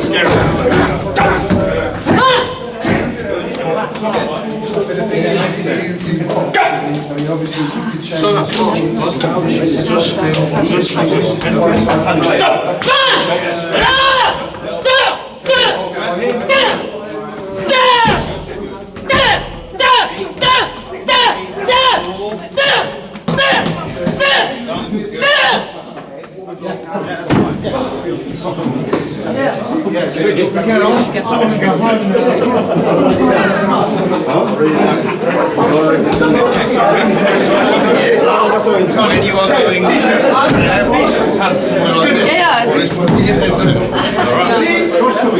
Alright? Ready? Go.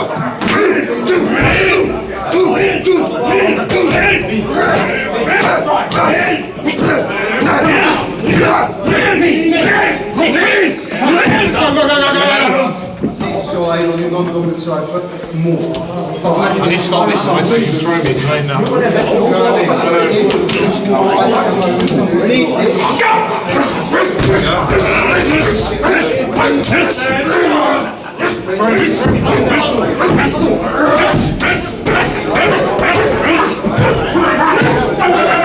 One more time.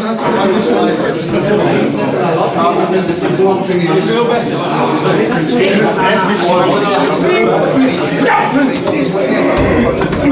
Elbow grab, knee, knees vibrate. Down. I'm trying to get the feet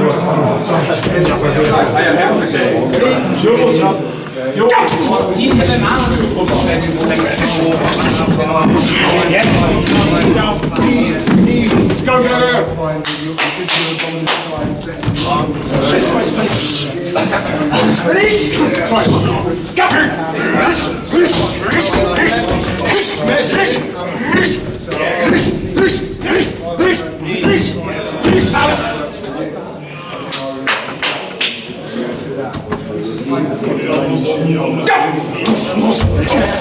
Elbow grab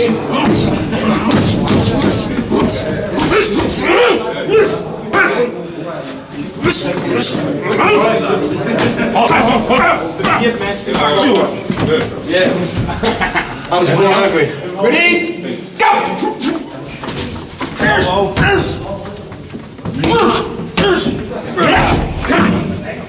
You guys have been putting this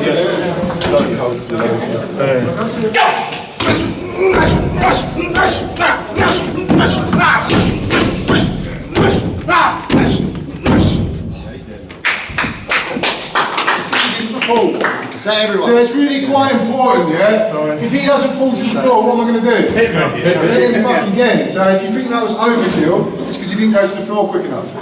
His fault. And you'll notice also where there is a need to ad-lib, like Andy ad-lib, because maybe there wasn't the target available. That's why it's always useful to have a groin guard and a helmet, because the groin guard acts as a third pad, the helmet acts as a fourth pad. So if it's no target, I'm still hitting something. Does that make sense? Yes. Right. Very important if you have the availability to film what you do, particularly any kind of testing, any kind of simulation, any kind of scenario, because video gives you feedback. Yeah. There is no failure, only feedback. So even if you've made a mistake, it's not wrong. It's just something could have been done different. And the beauty of this is you could do it again. Because what's the ideal? You finish on a good rep. Does that make sense? Yes. Right, so eventually when you get the feeding relationship between you both good, you have good rapport. It will be seamless. So an example of seamless would be, there's no gap. So give me my one. Oh, come here, tell me. Right, there's two perspectives on weapons, right? What you need to be able to recognise and control inside of a fight is the second that somebody attempts to reach for a weapon. So always assume that somebody is armed, always. Expect a weapon, expect friends.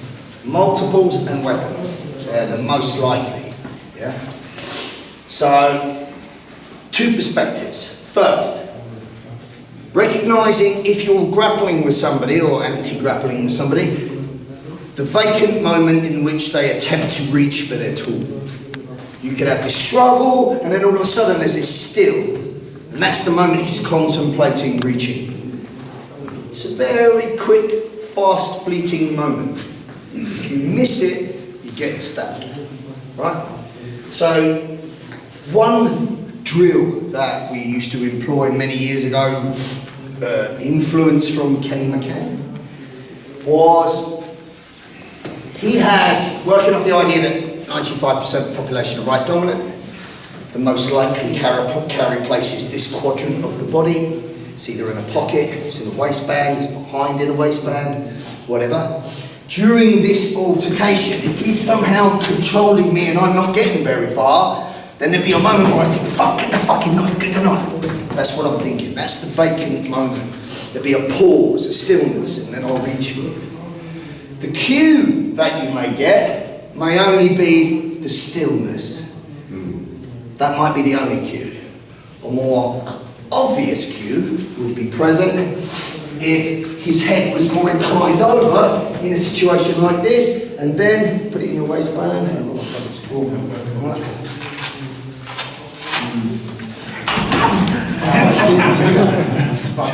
I ain't waiting. So if there was a moment here when I put his head down, and now I see that. So it's the same here. Elbow pop, elbow pop. Forward inclined, elbow pop. If I'm here with him and I see that, that's the cue. All I literally got is that. Crank him, take him down to the ground, and it starts boom, boom, boom, beating his head. Something along those lines. That would be all you got. If there is no obvious cue, maybe he's not forward, and I don't see the elbow pop, but from this movement I feel a stillness, then I'm like, ooh, hey, I need to fucking do something else. There's a good chance in that moment, you're going to get stabbed. Does that make sense? Yeah. So ideally, you do not want to go here. You do not want this, unless you seek it.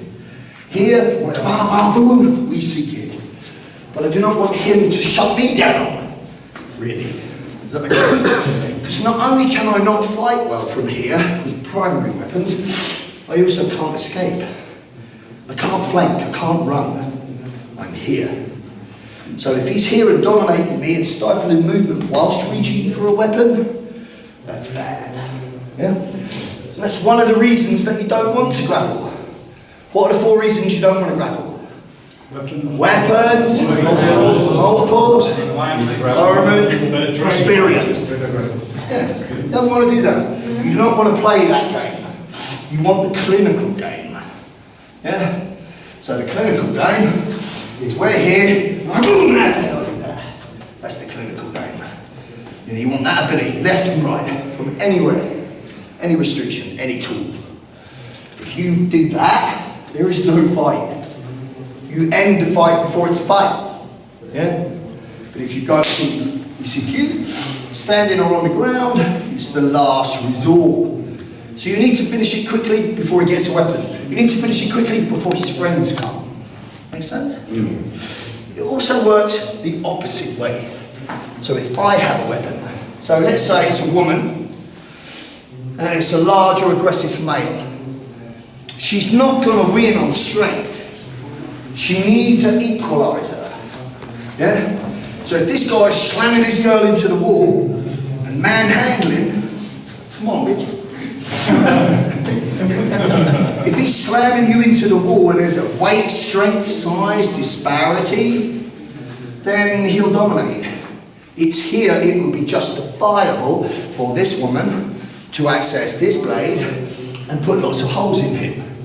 That would be justifiable, in my book anyway, right? Because there was a threat disparity, make sense? So let's say it's an operative, a police officer, or a close protection operative, somebody who is operational, can carry weapons legally in a country where that's okay, let's say.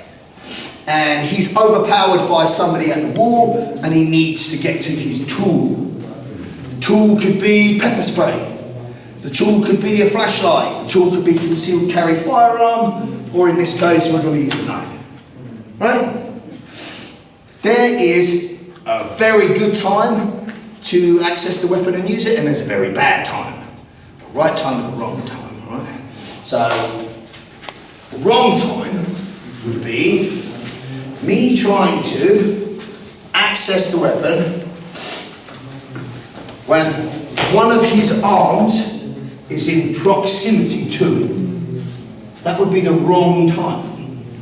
So if I reach, slowly, if I reach now for the knife, he can foul my jaw. It's not a problem if he fouls my jaw because I just come underneath. Right? I can do something about it. What I don't want him to do, it's only a trainer. What I don't want him to do in this moment is feel it. Yeah? I don't want him to feel it and recognise I have a weapon, because now he can get it. And now I'm in a world of shit. Understand? So I do not want to try and access my weapon at any point when his hands are in proximity to my carry place. Particularly if that's a gun. Imagine the logistics of that. It's a gun, open carry for a cop. He's going for it, right? So in a situation like this, I'm just going to give you a couple of examples. What you're going to do is just like move around here, like so. And all I want you to do is clear the arm, access the weapon, and stab him up. In this case, in this way, easiest one.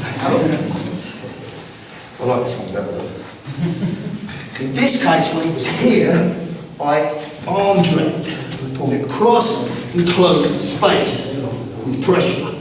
Now I can access at my leisure and stab it up.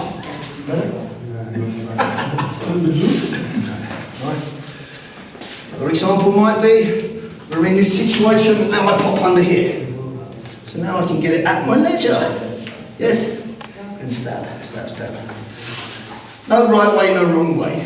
Just make sure his arm is clear of it. Does that make sense? Sorry, here. Moving around, you can make it more difficult. Cover with the garment. To start with, you might make it accessible. So I'm just here, working with pressure. Here, here.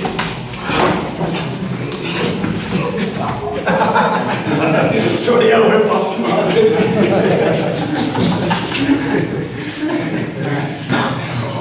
Bear in mind, you can switch. What you're looking at is not fixating on the weapon. Don't place any emotional attachment here. If you focus just on this, you'll lose. Fight the fight. I can't get it, okay, boom here, boom here, boom here. Now what? Now what? Yeah? Fight the fight until you can clear the limb, get to the weapon. Make sense? Yeah. Want to try? Yeah. Let's go. Here. First of all, come here, start here. Look at here, you can simulate, so I've got a restricted knee. Boom. Gives me a head, but bam. Now maybe I can clear this. Access, snap. Yeah? So first try from this position with compliance, learn, peel, move, close. Yeah? Arm drag. Then try from here, pop it underneath. Clear, access that. Then try, he fouls the draw, takes my wrist, pop underneath, breaking the grip, then snap. Yes? If he gets your wrist, pop underneath and punish him. Yes? Right, let's try it. With his arm in proximity to where you're carrying. Take the arm, pass it. Just pass it any way you can. If you tie it up, do something else. Maybe put in a knee, boom. Maybe put in a stomp, boom, here. Take his attention, then close. As soon as I peel the arm, eat the space. Yeah? And then that's it. Try this one. You're over under here. This is close. Start like this, slowly. Maybe you lean, maybe you headbutt, peel the arm, drag it. Close the space, use the wall. Access your weapon, stab, stab, stab. Yes? Do 3, then switch. So first one, arm drag, close the space. Yes? Second one, you're here, pop underneath. Last one, he fouls your jaw, pop underneath. Yes? Right, so let's work the first one 3 times, okay? All we're going to do is we're going to do the first one 3 times, then we'll do the second and the third, and then we'll switch it, okay? Right, get ready. 1.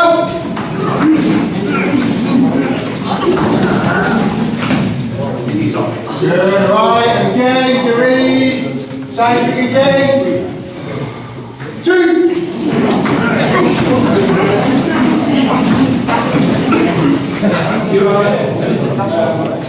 Good, one more time. Is anybody having troubles getting the arm drag? Everybody know what they're doing with this arm drag?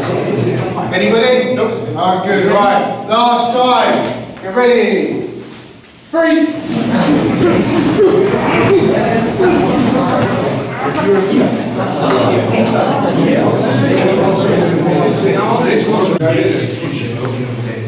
Right, so this is what I want you to do, okay? So from here he's going to go underneath the arm now. Underneath the arm, access the blade. Okay? There, one more time. Watch. So he's here, he comes underneath. Okay? And access the blade. Now the thing is with this, it's very like sterile at the minute. What you really want to get is like a free flow playing. So remember what we said earlier on when we were playing and feeding. If I was here and I gave him this would be the time for him to do that. Okay? So, but we're going to start with from the arm, yeah? Right.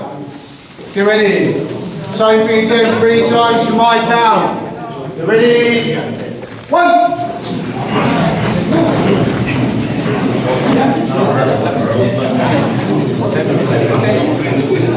Right, again. Get ready. 2. Good. So remember, you're next to a wall. So why don't you use our wall? Some of you are. Ideally, if you can put him in a position where you can pin him against the wall, this is a much better position to do what you need to do. Okay? Especially if you can start to get here, you know, or here, when you're breaking his structure and doing it. But pin him. Pin him to the wall, okay? Right. Get ready. 2. We'll do it from the front, okay? When we're grappling and he accesses, I'll grab his hand, okay? Now he needs to pop underneath to free the hand, okay? To free the hand. So it's the same move. The difference is that I've stopped him. I've failed his draw. So he's done it at the wrong time because I've seen it, okay? But this is how you break that grip. You just literally, once I've got his hand, he just pops it underneath and forces it out, okay? So understand this position. Variables will affect the equation. Very big hand, very small wrist. Better grip, more difficult. Slippery hand, harder for him to hold. Any number of variables connect the equation. But his hand, in theory, what you're doing is you're popping underneath as if you're going to take his back. So anyone knows anything about catch wrestling will know how to do that. If you want to look at how to do that better, look at how they do it. Bottom line is, I don't want to get underneath with a compressed C-spine. because I'm pushing my neck against resistance and weight. I want to get under, arch, naturally. And as I arch, I'm going to drive up with my hips and I'm going to punch down with my hand. So I'm using my back and my hips, which is no match for a single man's grip. Plus the fact that I do not want him to get it. So there's an act of desperation present. Yeah? So when he's got me here, I literally just want to pop under, arch and punch. And then I'm here. Make sense? Yes. Right, so we're going to do the same thing.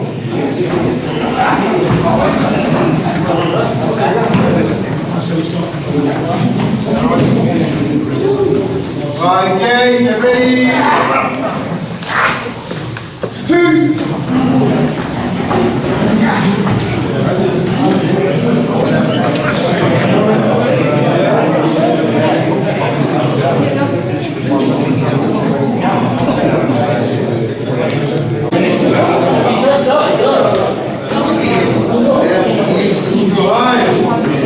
Now we're going to go to the pop underneath. Okay, so you're popping up and underneath the arm, get into the back. Okay? Right, you ready?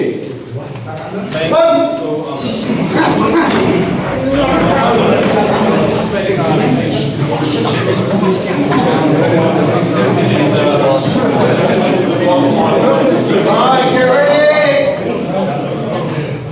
2.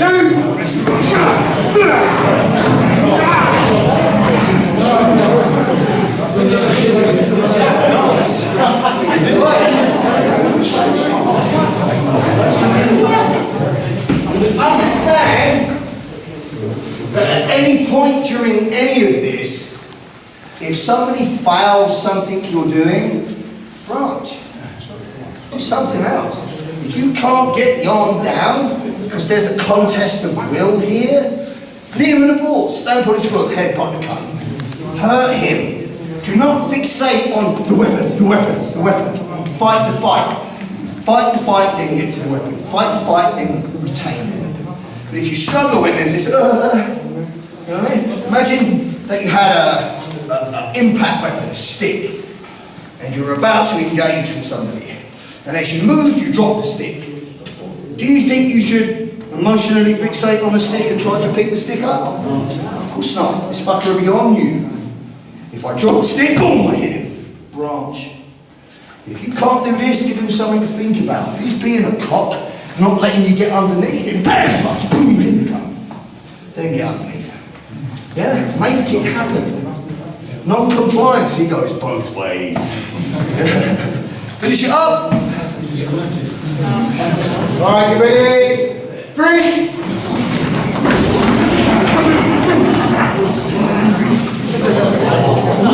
You see that white one?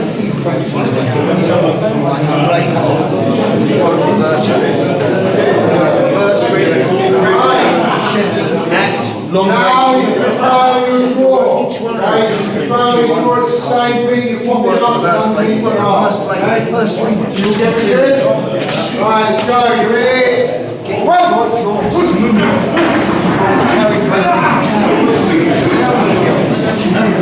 Again, you ready?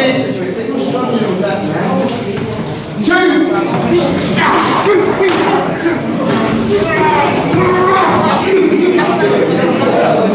Good, right, last one. Ready? 3.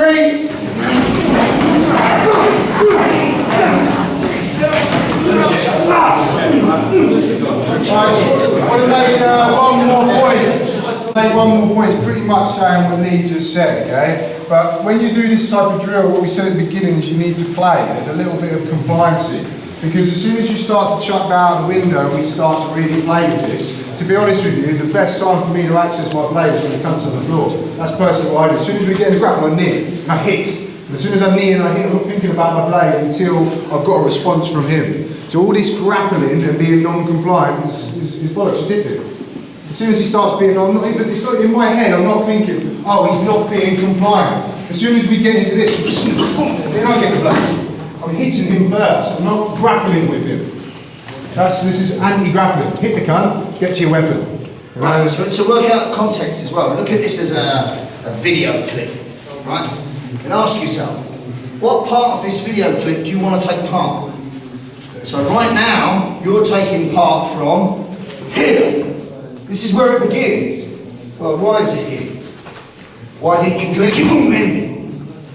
Better than that, why didn't you see it, access your weapon and conceal it? Why isn't your weapon already in your hand? What would have allowed your weapon to already be in your hand? Awareness. Pre-threat intel. If you've got pre-threat intel, there's no fucking reason on earth that you should end up here. Really. You've either accessed the weapon and you're using it, or you've taken off.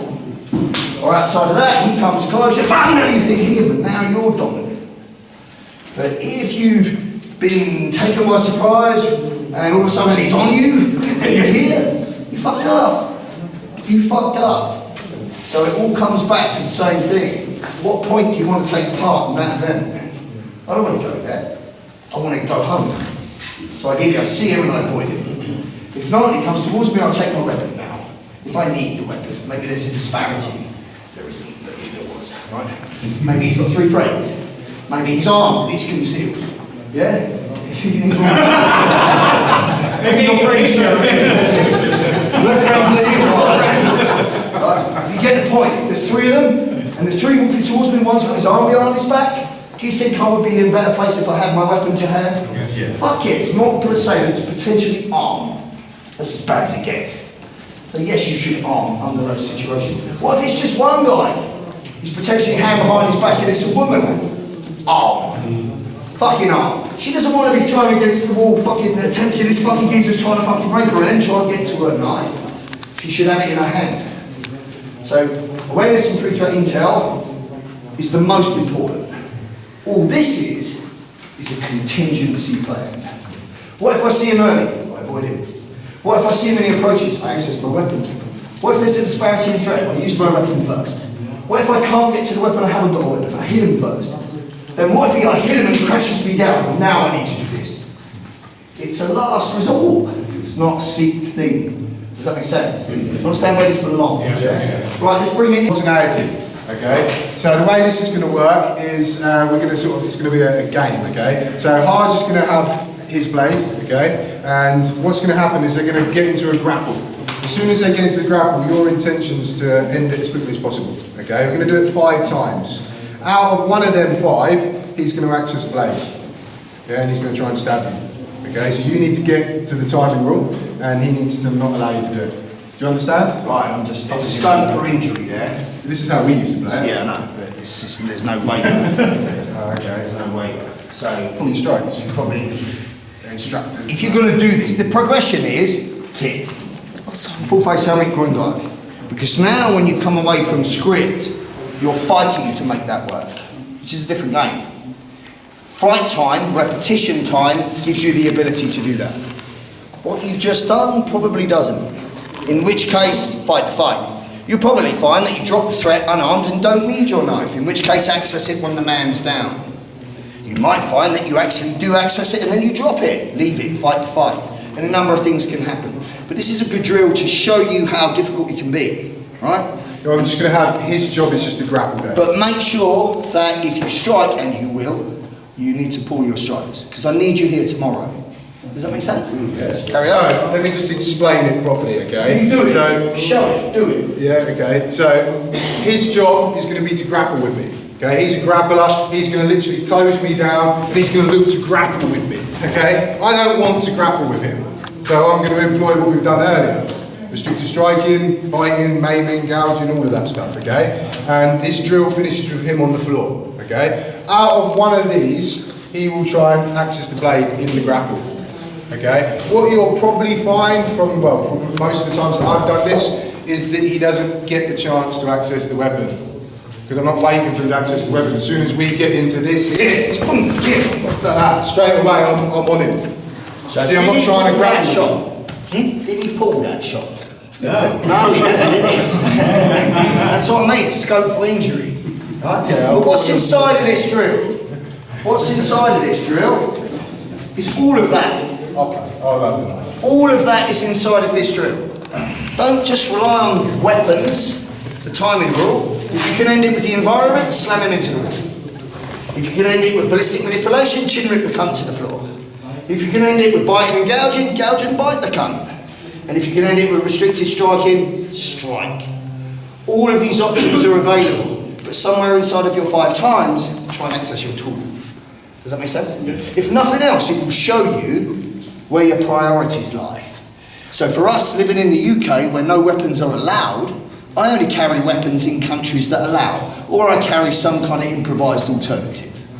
So weapons are not my primary, are they? My primary are the tools that God give me.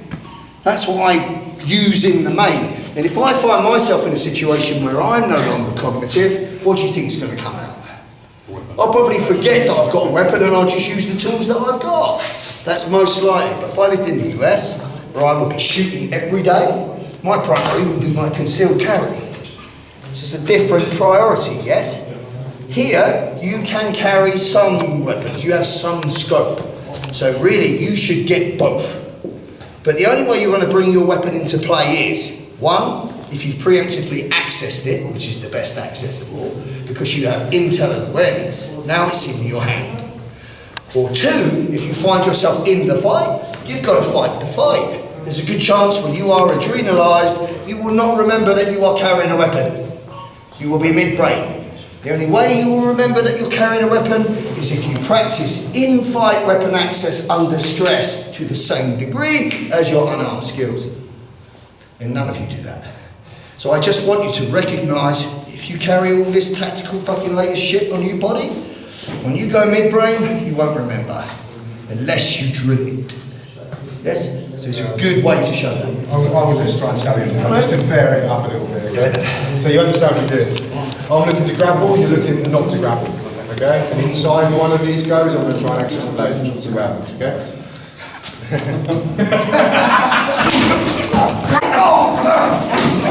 Good.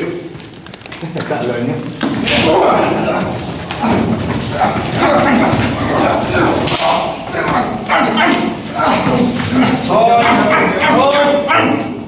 You need medical attention? Yeah?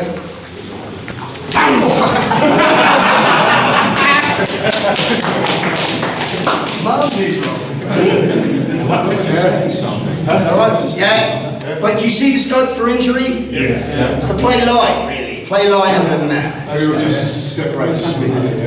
Let's go one group going. So when you stabbed him, who was the bad guy? I was bad.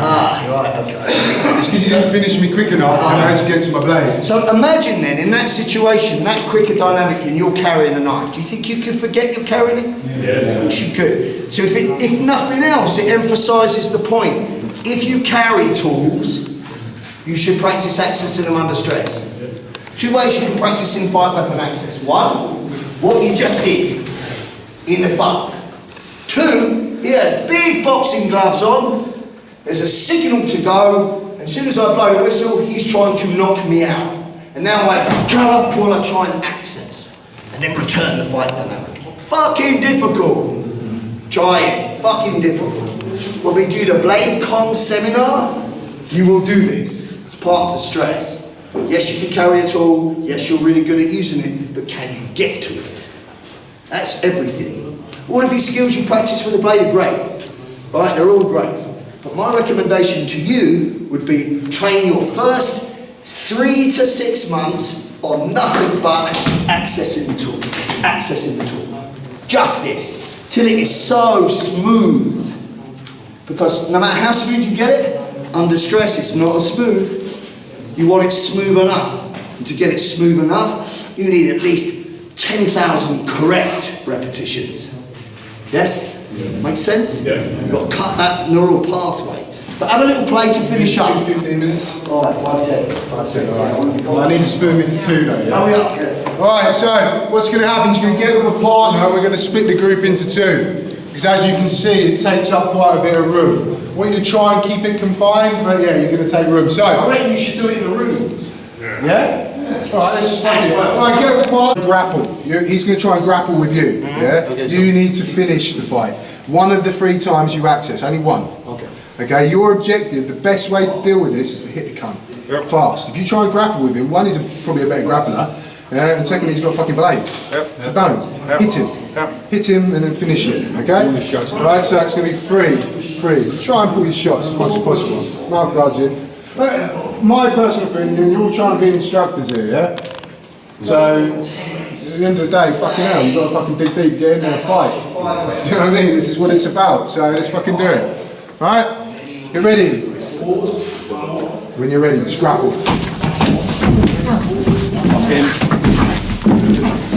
Good, Sam, good. Spot on.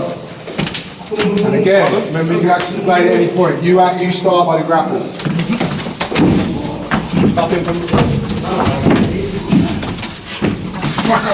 Let's try and get two more in here. Let's get two more in here.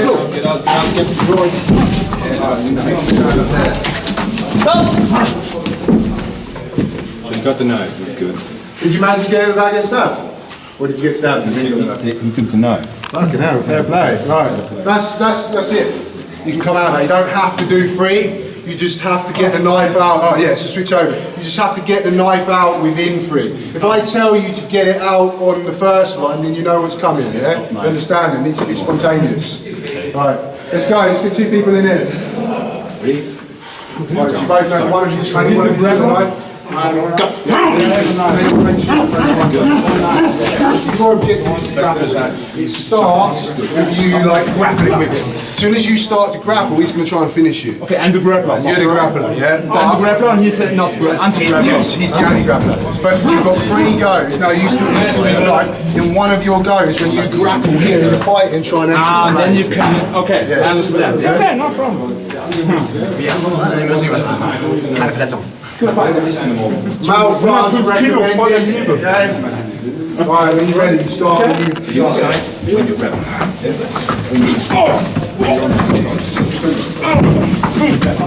Good, so you tried to access, didn't you? Yeah, I'll kick you. Yeah, you just like you went to access. When you want. No, you did it, you spotted it, it looked like my hand was coming to your knife. And you need to. Yeah, it's perfect, good. Switch going. Tell me you don't have to do it the first time, it's 1 of 3, okay?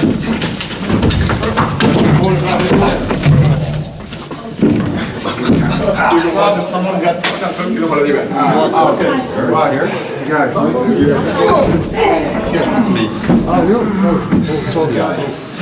It's okay. Try and strike it. Yeah, good. Gut, dass du gesagt hast. Mein Finger steckt in deinem Auge, gib bitte nach. Gibst du das Messer? He's I'm the best Same guy. thing again, same thing Same again. thing again, okay. Yeah, he's got to try and access the blade at the same point. Okay, let's go. But the first in 3 times. Good. You got stabbed. And you get the knife. Well, rather than trying to focus on So listen when I say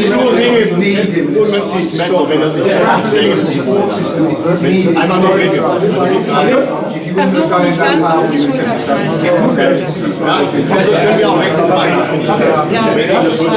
no stabs to the face. Fingers off the shoulder, you know. Aber das sind die Dinger, wo du Right, 2 more guys in. Ready? Go! Yes, that's the one. Stop. Good. There was one. So you're right when you want, when you start. you understand what you're doing. Check him. Drop him. Yes, right and forward. Yes, good. Stop. Push your leg. Oh, but Nice. Right play. So you're done. That's it, it's over. So you don't have to do it 3 times because you tried to access the blade. You don't have to access the blade. ich kriege mit dir. Messer. Du machst die ganzen Drills. Daran zu hindern. Und I think I'm like, Beim ersten und zweiten, dann finden wir daran. Das kann nicht sein, das macht okay?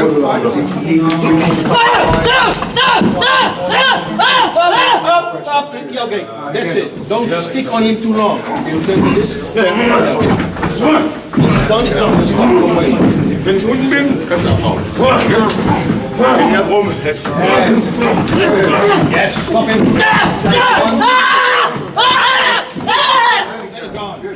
Right, next guy's up. Who's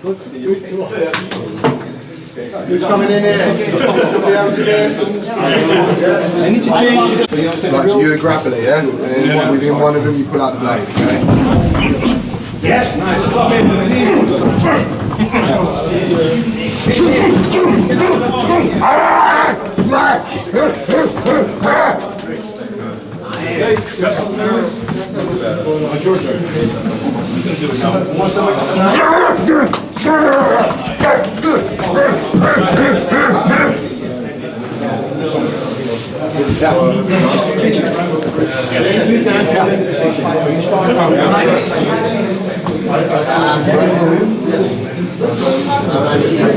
Okay. Here we go.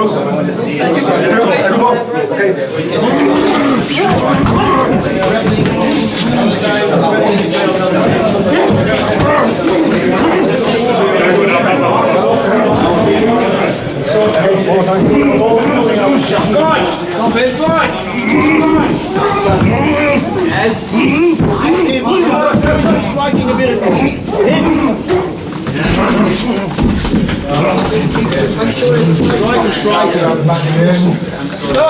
Right, next to up. So he directly went. Next to him. Next. Your partner. Next. We're going 3 times or 1 time? Yeah, so no, it depends. You're the grappler. Yeah. You have 3 times to get a knife. Whenever you've done the knife. Come on, Andy, come on! Come on, hold it, come on! Make sure things control it. Headbutt, headbutt,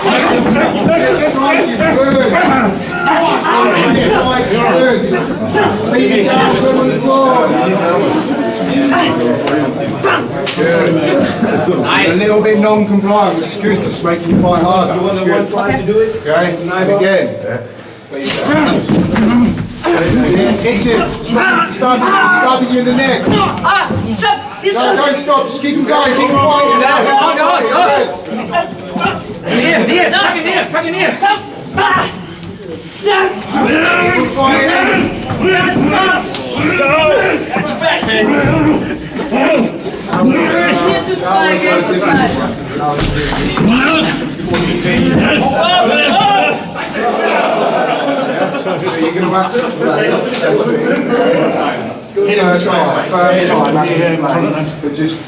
Okay, and positive experience. Get into place, get behind him, hit him! Hit him! Good. Look, so just understand, yeah, especially in this position that you're in here. If I'm sorry, stand up. He was like here, and the blade was right here. Yeah. If I try and come across here, then I'm trying to get into a grapple. Where if I just start striking on his fucking head, beating him down, he needs to turn and stab me. If I start trying to come for this, look, he's just keeping it away and going over the top. Just hit him. Hit him and blitz through. If you're here, just fucking slam it. Boom, boom, boom. Fucking hit him in the back of the head. Right, anything else got a guy next? Yes. Who's coming in? Come on. Yeah, no, he's very good. Just got watch injuries. Yeah? Some roots. Strike, put it in. That's it, good. So here's the lesson. He pulled his shots because you got no protection. He didn't react. So if he doesn't react, he's forced. He's got to put a shot in.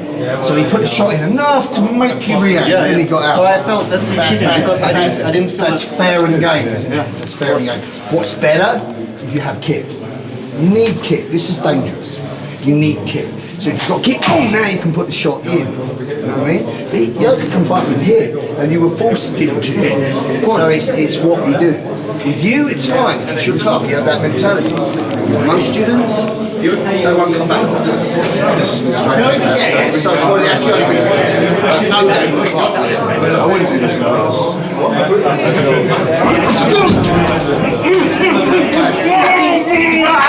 Oh, yeah, fucking yeah! Put him down. Put him down! Hello, yeah! Fucking good job. He's been very non-compliant and you punished him a little bit for it. It's nice. No, it's okay. That's it, job done. Yes. Well done, George. Still rolling, Mr. Rolling. Right, let's bring it in. So that's where, like you said, you need. Ready for something to meet later on. Just recap. We looked at vertical, fucked up tangle, and the employment of secondary tools. All of the drills that you did reflected restricted striking, maiming, ballistic manipulation, use of the environment, weapons of opportunity. These are your secondary tools. Tomorrow you're going to make the same application to the ground. Your objective in this stand-up fight, hurt him, create distance, finish him. Your objective on the ground, hurt him, create distance, get the fuck up. In my personal opinion, the best way to finish is with your feet. Yeah, you want to be fucking putting him under boots and then running. That would be the ideal. Understand that this environment is very different. So the first time I ever went to the ground was behind a school field. Behind a school, you have a straightener. You set it, and it always crash and go to the ground, and there'd be loads of people around shouting and cheering. So the lawn, grass was the first time. But the first serious encounter that I ever had on the ground, because I clinically did most things on my feet, was in a nightclub toilet. I got into a nightclub toilet to stop two people that were dealing coke and getting them out, and a fight kicked off. It was only me, there was no support, there was no backup. My first experience on the ground was when we both slipped, hit the floor, and I remember the urinal right by me. The floor was slippery, it was covered in piss and disinfectant. It was very fucking solid and unforgiving. And what got me out of it is I got to a better position, pounded his head off the floor and punched him, and I got up. It was very, very different to this. Very different. And the next day I had a fucking chip bone in my elbow, I had fucking big bumps on my head where my head's obviously hit the floor. Adrenalised, you don't feel it. Next day I fucking felt it. So you do not want to go to the ground. You really don't. But if you end up there, you need a contingency plan. Does that make sense? Yeah. And what will make that contingency plan work is your secondary tools. And what will make those secondary tools even more enhanced is athletic based. Learn to grapple. Learn position, submission. Learn that shit. Know what the mount is across side, fucking how to escape the guard. Learn the technical shit. Learn it. Flow, roll. Go and spend 6 months doing something. Get a feel. Right? But don't put too much application there. Go to an example. A friend of mine in the US, Dylan, high level operator, teaches Navy SEALs, high level combative dude. Went to BJJ for 18 months, trained nearly every day to learn two things. One, how to secure somebody on the floor so he could get to his gun or his knife. Two, how to get the fuck up quickly. That's it, that's all he wanted. He didn't want anything else. He did everything else, but to get what he wanted. Does that make sense? And when he's making his shit work against high-level BJJ people, it's workable. Do you agree? Yeah. All this course is going to give you is an understanding of how to employ secondary tools, and that's what I want you to take. Take the principles and the concepts, take them away and drill them till you know them. Then, drill them till you own them. Does that make sense? Right. Any questions on what we've done? So today we stand up, tomorrow's ground. What we're also going to look at intermittently between that is how to take somebody down and finish. Finish without getting pulled down into a grapple. And we're also going to look at fighting from your back and fighting from the floor and getting up quickly. Okay? Good. Tomorrow I should finish it earlier. We'll start on time. Today is a little bit elongated because we had a business meeting during lunch. But tomorrow should be smooth. Right? Probably start about, probably. 11. Is it 11? Yeah. 11. Yeah. I'll be here about 12. No, it's 11. Right, good. Well done, everybody. Good high work ethic. Good. If you get a chance, make sure you read your manual tonight if you can. Tomorrow there's questions. Obviously, there's the test tomorrow. So there's theory, and there'll be some degrees of stress. Alright? Get yourself ready. Get your head on.